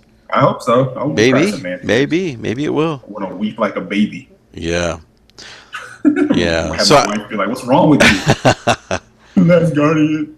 Last Guardian. It's It's so finally beautiful. out. It's finally here. Yeah. Yeah. So we So saw yeah. Last Guardian, and then no one's surprised. I wasn't surprised. Hideo Kojima walks out on stage and shows off his new project. Which, let me tell you something. This guy is interesting. He came out and said, "I'm Interesting. back. Yeah, but I'm back." he's. Don't you agree that he's interesting? Like his. Yeah, he is interesting. The whole beginning, the baby scene.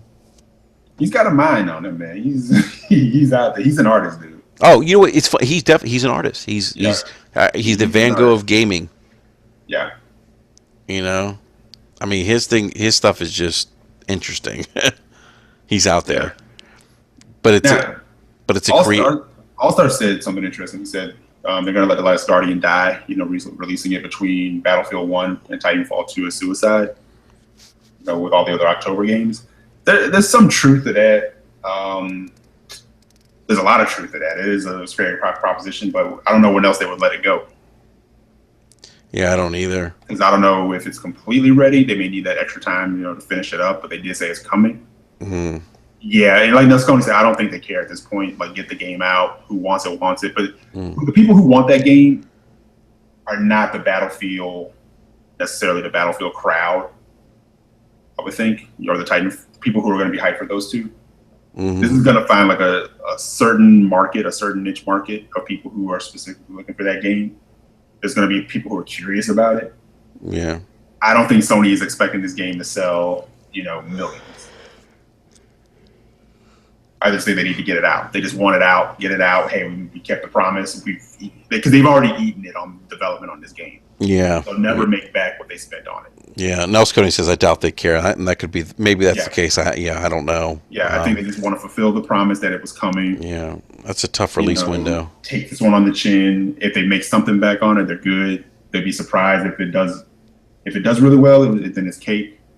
So yeah, Okay. I'm buying it. Yeah, like he said, Sconey said, Eco and Shadow people will buy it. I'm an Eco and Shadow person. I'll buy it. Yeah. Yeah. Yeah. Yeah. Oh yeah. Definitely. Definitely. Yeah. Yeah. There's that sense. There's that nostalgia behind this game. So Yeah, yeah, people but will buy it. but back on the Kojima game, I know there's been like this this thing out there when comparing the conferences, for the wars or whatever the case may be, the hardware versus the games and the stigmas. Sony showed a bunch of games that said, Yeah. That's a double-edged sword. There's some in there, but when have we gotten into this thing where a game gets a release date the minute it's shown? I don't recall, unless that's Fallout, but I don't recall that. I'm not saying it doesn't happen. Now, Kojima's game, the reason I'm saying is it's happened in the Kojima's game- past, but it's not something that's happened consistently. I mean, it's E3's always been about showing games or things that are coming up in the future. Right. Because I know people said, well, we got release dates for Recore, we got release dates for XYZ. We're supposed to, because we were shown those games Last year. So we're supposed to get that. The Yeah. games, most of the games that Sony said were in development were games that, we spoke, that were announced at this E3, but we also saw gameplay of them. So that means that they are in development. But I'm actually appreciating the fact that they didn't necessarily attach a release date or a Q1 to it, because when you don't hit that, that's when you kind of go, fuck. Now, Kojima's game, I don't expect to see anytime soon. That shit's not coming out till 2020, man. No. So if you want to have that, if you want to throw that stigma out there and you want to say, hey, they showed a game that may not come for years, you can put it all over that one. Because that fucker will not release a game until it's ready. And if it takes 6 years, goddamn it takes 6 years. Apparently, day one, according to Sony Ben, is not coming out till 2018. I can see that too. Which is, hey. But, man, I don't know too, man. It's like, I'm also, maybe it's, again, I'm going to be a little selfish. Maybe it's me because of the time that I have. I have a stack of games. There's more games coming. I don't necessarily need to have everything come out like in 2018. I mean, not in 2018. I'm sorry, in 2017, right on top of each other. Mm-hmm. Because when it comes to game development and game releasing, we're in this for a long haul. Yeah. It's a marathon, not a sprint. Mm-hmm. So I don't need all my cake at once. It's okay to tell me something's coming. I can put it in my mind and go, okay, cool, that's coming. Yep. But when you give me a release date and then you keep pushing it back, like Mighty Number 9 or something like that, then I get pissed. Yeah. But if you show me a game and then it's like, then you go away and you work on it, you didn't give it a release date, you just say, hey, this game could be coming. Then eventually I might go, hey, whatever happened to that game? If it died, it died. But if it's coming, it's coming. But, if they showed all that stuff and they said, okay, we're going to release this Spider-Man's coming in March, and then guess what? March comes and it's not quite ready. Well, you told us March. Well, we know, but this is game development. It's iffy at best. It's hard as hell. It is what it is. But if you say, hey, it's in development, then you're not telling me anything. You're just letting me know this kick-ass game could be coming, or this cool game could be coming, or this game I'm interested in or not interested in is coming. Mm-hmm. Show me more later. So if it's by next E3, you're like, okay, remember all those games we showed you? Yep. Here are their release dates. Yeah. Yeah. Yeah, that's a great point, man. I mean, it is. So yeah, I just hope people just stop with that nonsense of the in development back and forth. And well, it happens on both sides, man. I exactly. mean, if you're being realistic about it, happens on both sides. It's just that it just becomes a talking point, more or less. So, right.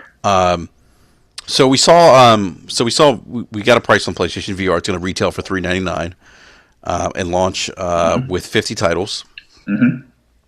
I am not going to get PlayStation VR, even though I have a PlayStation 4. I'm just not looking to do that right now. Not me either.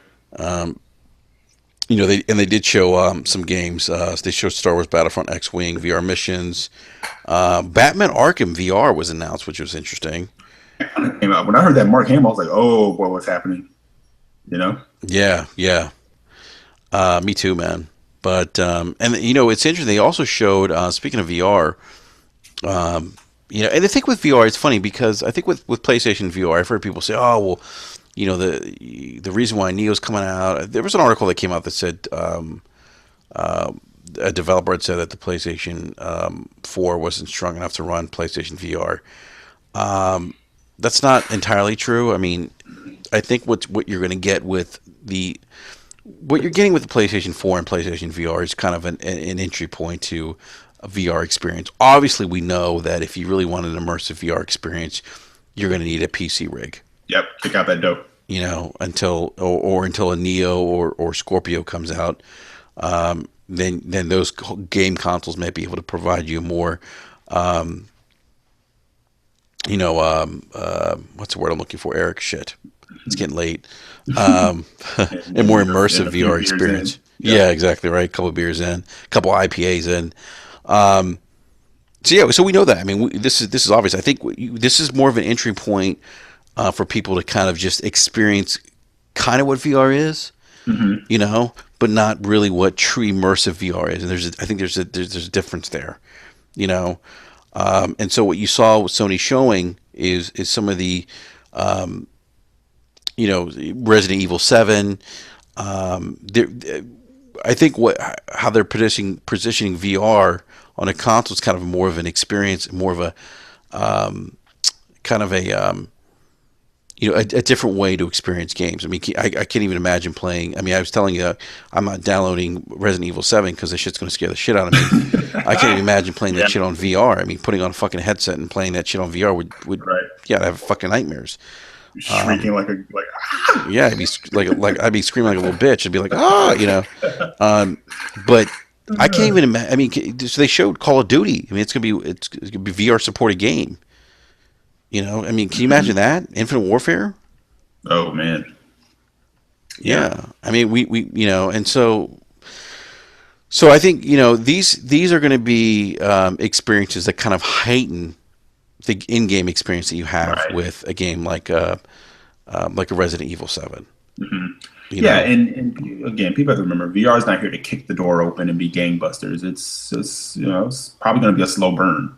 Well, that's technology. I mean, anything like this. I mean, look at. I always go back to Xbox Live. Xbox Live isn't what it is today. It wasn't like that, 14 years ago. Right. I mean, look at the features they just announced for it.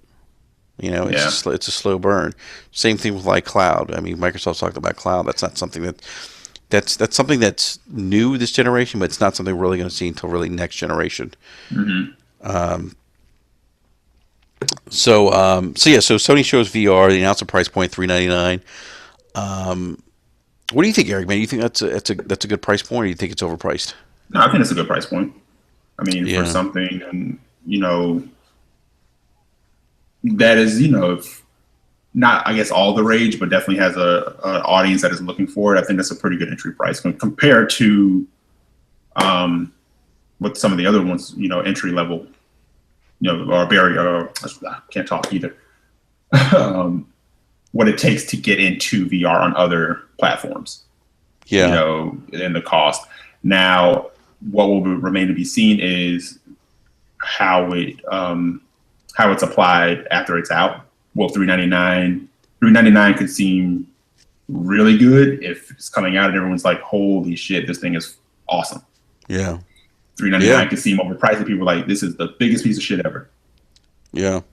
Shame on Sony. It could, so it just depends. But I think for the initial people, the initial fans, the hardcore who are in day one, ready to go, who are going to basically essentially be the beta testers of this thing, I think $399 is a good price point as opposed to buying a rig that costs you $1,000, the unit that costs you $400-$500 and everything else. Yeah. So no, I hear you, man. I will sit back and let you guys beta test, and you tell me, then I'll jump in. Yeah, I'm gonna wait. Yeah, I'm gonna wait. I'm definitely gonna wait. If I adapt VR, man, it's probably not gonna be till next console generation for me, at least. Yeah, I can kind of see that. Yeah. Yeah. So, real quick here, what else did they show? Oh, they showed Quantic Dreams Detroit, which was something that was shown at the PlayStation Experience. So they showed some in-game gameplay footage of that. That's great. Yeah, Quantic Dreams are very, very, very narrative-driven games. I liked it. I thought it looked good. And, yeah, they kind of showed us a different segment of it, which, for Quantic Dreams, this is kind of what they do. Like, they'll give you a game where there's multiple character story arcs in it. Mm-hmm. Because the last time we saw the what's her name, the female android, I can't think of the character name at the moment. Mm-hmm. From the original tech demo that we saw on PlayStation 3 to the reveal for PlayStation 4 from PSX. Mm-hmm. Now they've given us a Connor, the new android, who's looked like his role was negotiator. But I was super intrigued by what they showed in that because it was true to Quantic Dreams, giving you different scenarios on how things can play out. But the way they did it in that trailer was pretty masterful.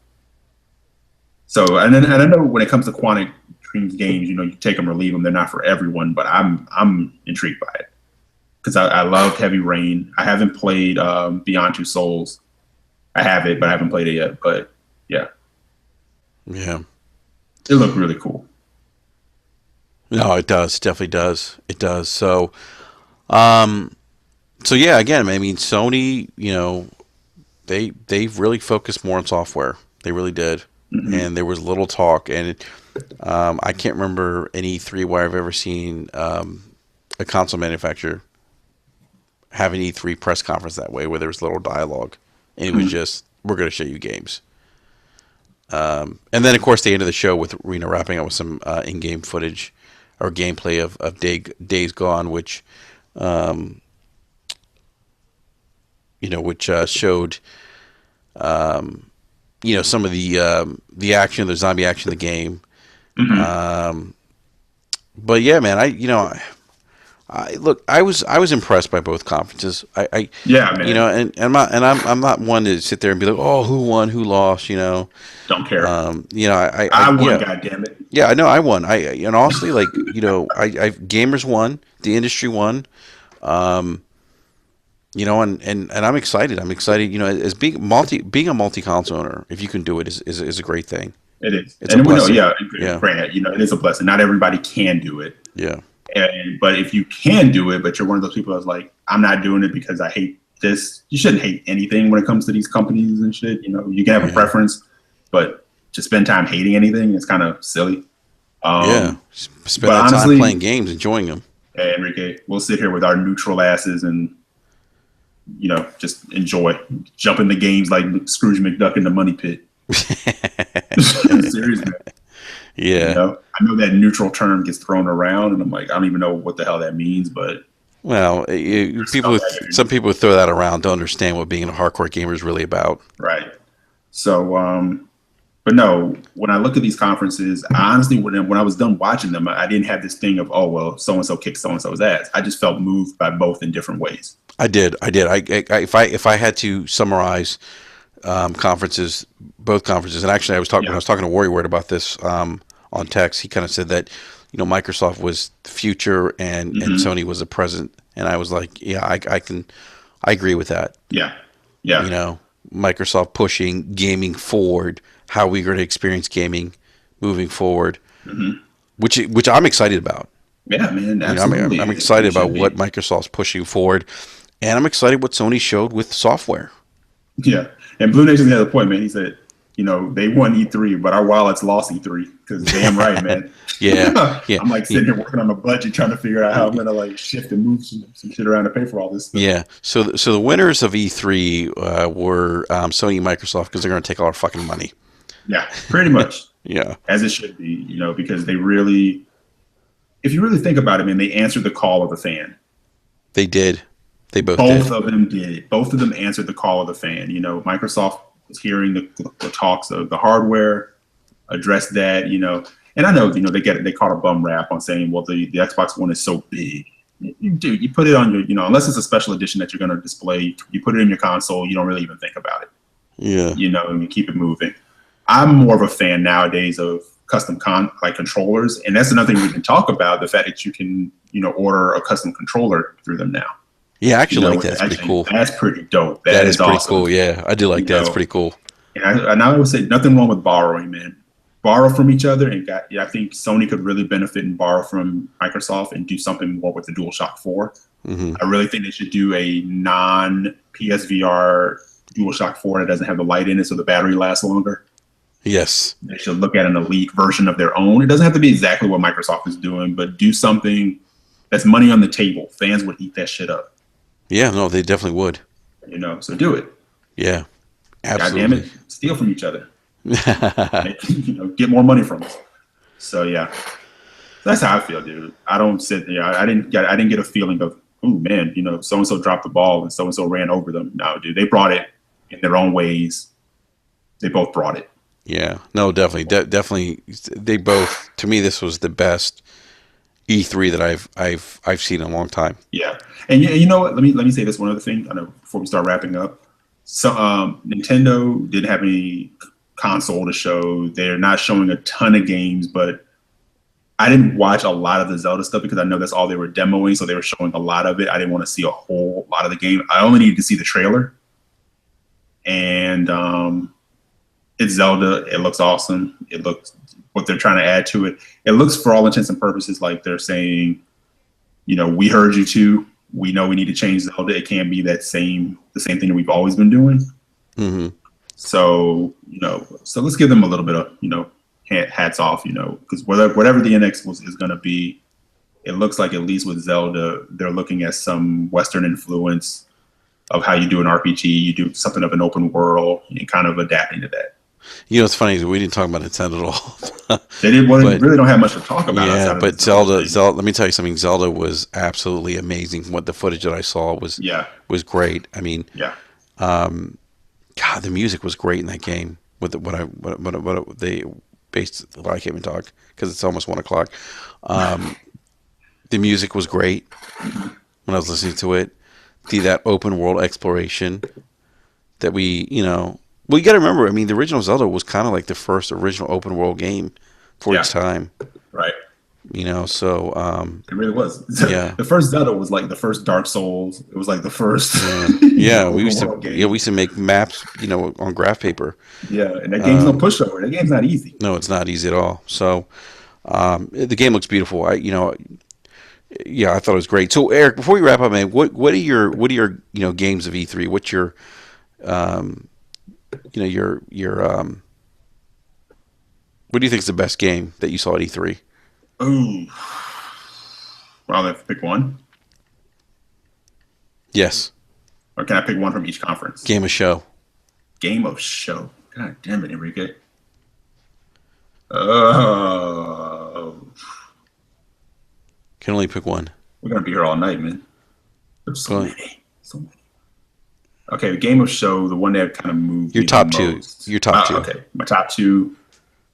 We Happy Few Hmm. and Scalebound. No. I take it. I take that back. I take that back. Sorry. God of War and We Happy Few. Okay. And fuck you, Enrique. Horizon Zero Dawn. I'm gonna go with. So you went with 3. All And right. Scalebound. So you went Go with. with 4. Go with So you 4. went 4. Let's All do right. it 4. So 4. All right. So I'm gonna go with God of War 4, Okay. Gears of War 4, Mm-hmm. Zelda, Oh, 5. Let's and do 5. and I'm gonna throw Recore in there. New IPs. Yeah. I'm always gonna Oh, show see new that? IPs love. I'm always gonna show new IPs love. Yeah, dude. Come on, man. Yeah. So Only that's a 4. good problem. See, that's a good problem to have. You asked for 4. We could Yeah. easily do a huge We could easily do list. 5. Yeah. Somebody Easily. could slide it with 4, but they're all awesome, man. All Yeah. the ones you name could be best of show to me. Yeah. It's almost unfair. Yeah. So, All right. Well, let's wrap up, man, because no one it's says Halo Wars 2. what's that? Halo Wars 2 is their best of show. Halo Wars 2? That's the best of show. No one, anyone? No, not for me. Not me either. No. So Eric, let's wrap up, man, because we're All right, man. we're seriously, man, we're going on. Oh shit! I don't even know, three Gotta be hours. 3 hours. Yeah, Yeah, guys, it won't be this long going forward. It's just E3 is hard to like predict and wrap up. yeah, no, it is. It definitely is. Yeah. So, hey, big shout out to everyone in the live chat again. Seriously, man, you What guys what? rock, man. You guys are Yeah, awesome. yeah. Thanks You for know, hanging with me by myself while Enrique went and get more beer. yeah, You know, yeah. Hey, man, yeah. I like to shoot the shit, drink beer, and yeah, talk video games, man. That's it's a good time, man. yeah. Let the good times roll. But hey, no, seriously, thanks to everyone in the live chat. Um, we definitely really appreciate all the support that you guys give us every week, coming in there and talking games, and love it. It's great. There's a lot of positivity in the live chat. Just Yeah. people just talking games, talking about the hobby that they enjoy the most. So Hmm. thank you guys for keeping it positive, keeping it real, and hey, big shout out to Al Alcoholic. Couldn't join us tonight. He had to work late, and he's okay. He just had to work late. And Eric, man, thank you again, man. Always Always, enjoys man. talking games with you, man. You too, bro. Always. Yeah. So this is the end of our E3 wrap up show. For those of you guys who are going to watch later on, thank you for watching, because this is a long one. Hmm. Hmm. Again, we went 3 hours and 36 minutes last week. Only 4 beers were killed in the making of this podcast. Exactly. Only 4 beers were killed in the making of this podcast. So those who are going to watch later on, thank you for watching. And Eric, we talked about this earlier today. Basement Radio Arcade Podcast has been around since October of last year, so we're still kind of new. We just topped over 200 YouTube subscribers. Nice. So I just want to thank all those who have subscribed, who've supported us the last Yeah, couple man. months. Eric, Al, thank you. I got to give John, Mr. Negative, a shout out at the Super Deformed Gamecast as well. Yeah, go check those guys out, man. Those are good dudes over there. Yeah, definitely check them out. They go live tomorrow, actually, every Thursdays at 9 p.m. Eastern Standard Time. They're going to have some big guests on tomorrow night. I think they're going to have 2 guests from Easy. What is it? The guys from Game Trailers at Oh yeah, Easy Out. Kyle Bozeman. Yeah. That's tomorrow night. Okay. Yeah, I think that's tomorrow night. Yeah, so they're going to be on 9 o'clock Eastern Standard Time. So check out those guys. But yeah, for those who have subscribed, I mean, thank you so much. It's been a slow burn, but we're passionate hardcore gamers, Yep. and we love to shoot the shit talking about video games. We love our beer, we love our games, we love our women. Yes. We might yes. love games a little more depending on the day of the week. True. But no, but seriously, we want to thank everyone who's been instrumental in our growth. And, we're going to continue to bring you guys great content, great conversations. None of that fanboy shit, because we don't do that here. Nope. But yeah, thank you again to everyone. So we'll be on next Tuesday. We'll be back at our regular scheduled time. We had to push back this podcast today because there was just so much stuff to talk about. And we kind of had to, I know myself, I was still digesting everything that I read and saw from E3, so I know we're all kind of doing the same stuff. So, but yeah, we'll be back on next Tuesday at our regular scheduled time at 9 p.m. Eastern Standard Time, and we may have a special guest next Tuesday. So keep an eye out for that. And yeah, that's it. That's a wrap. So everyone, thank you again, and remember, gamers, to game on, but more importantly, have fun gaming. And we will catch you next Tuesday at 9 p.m. Eastern Standard Time. Thanks again, guys. Good night.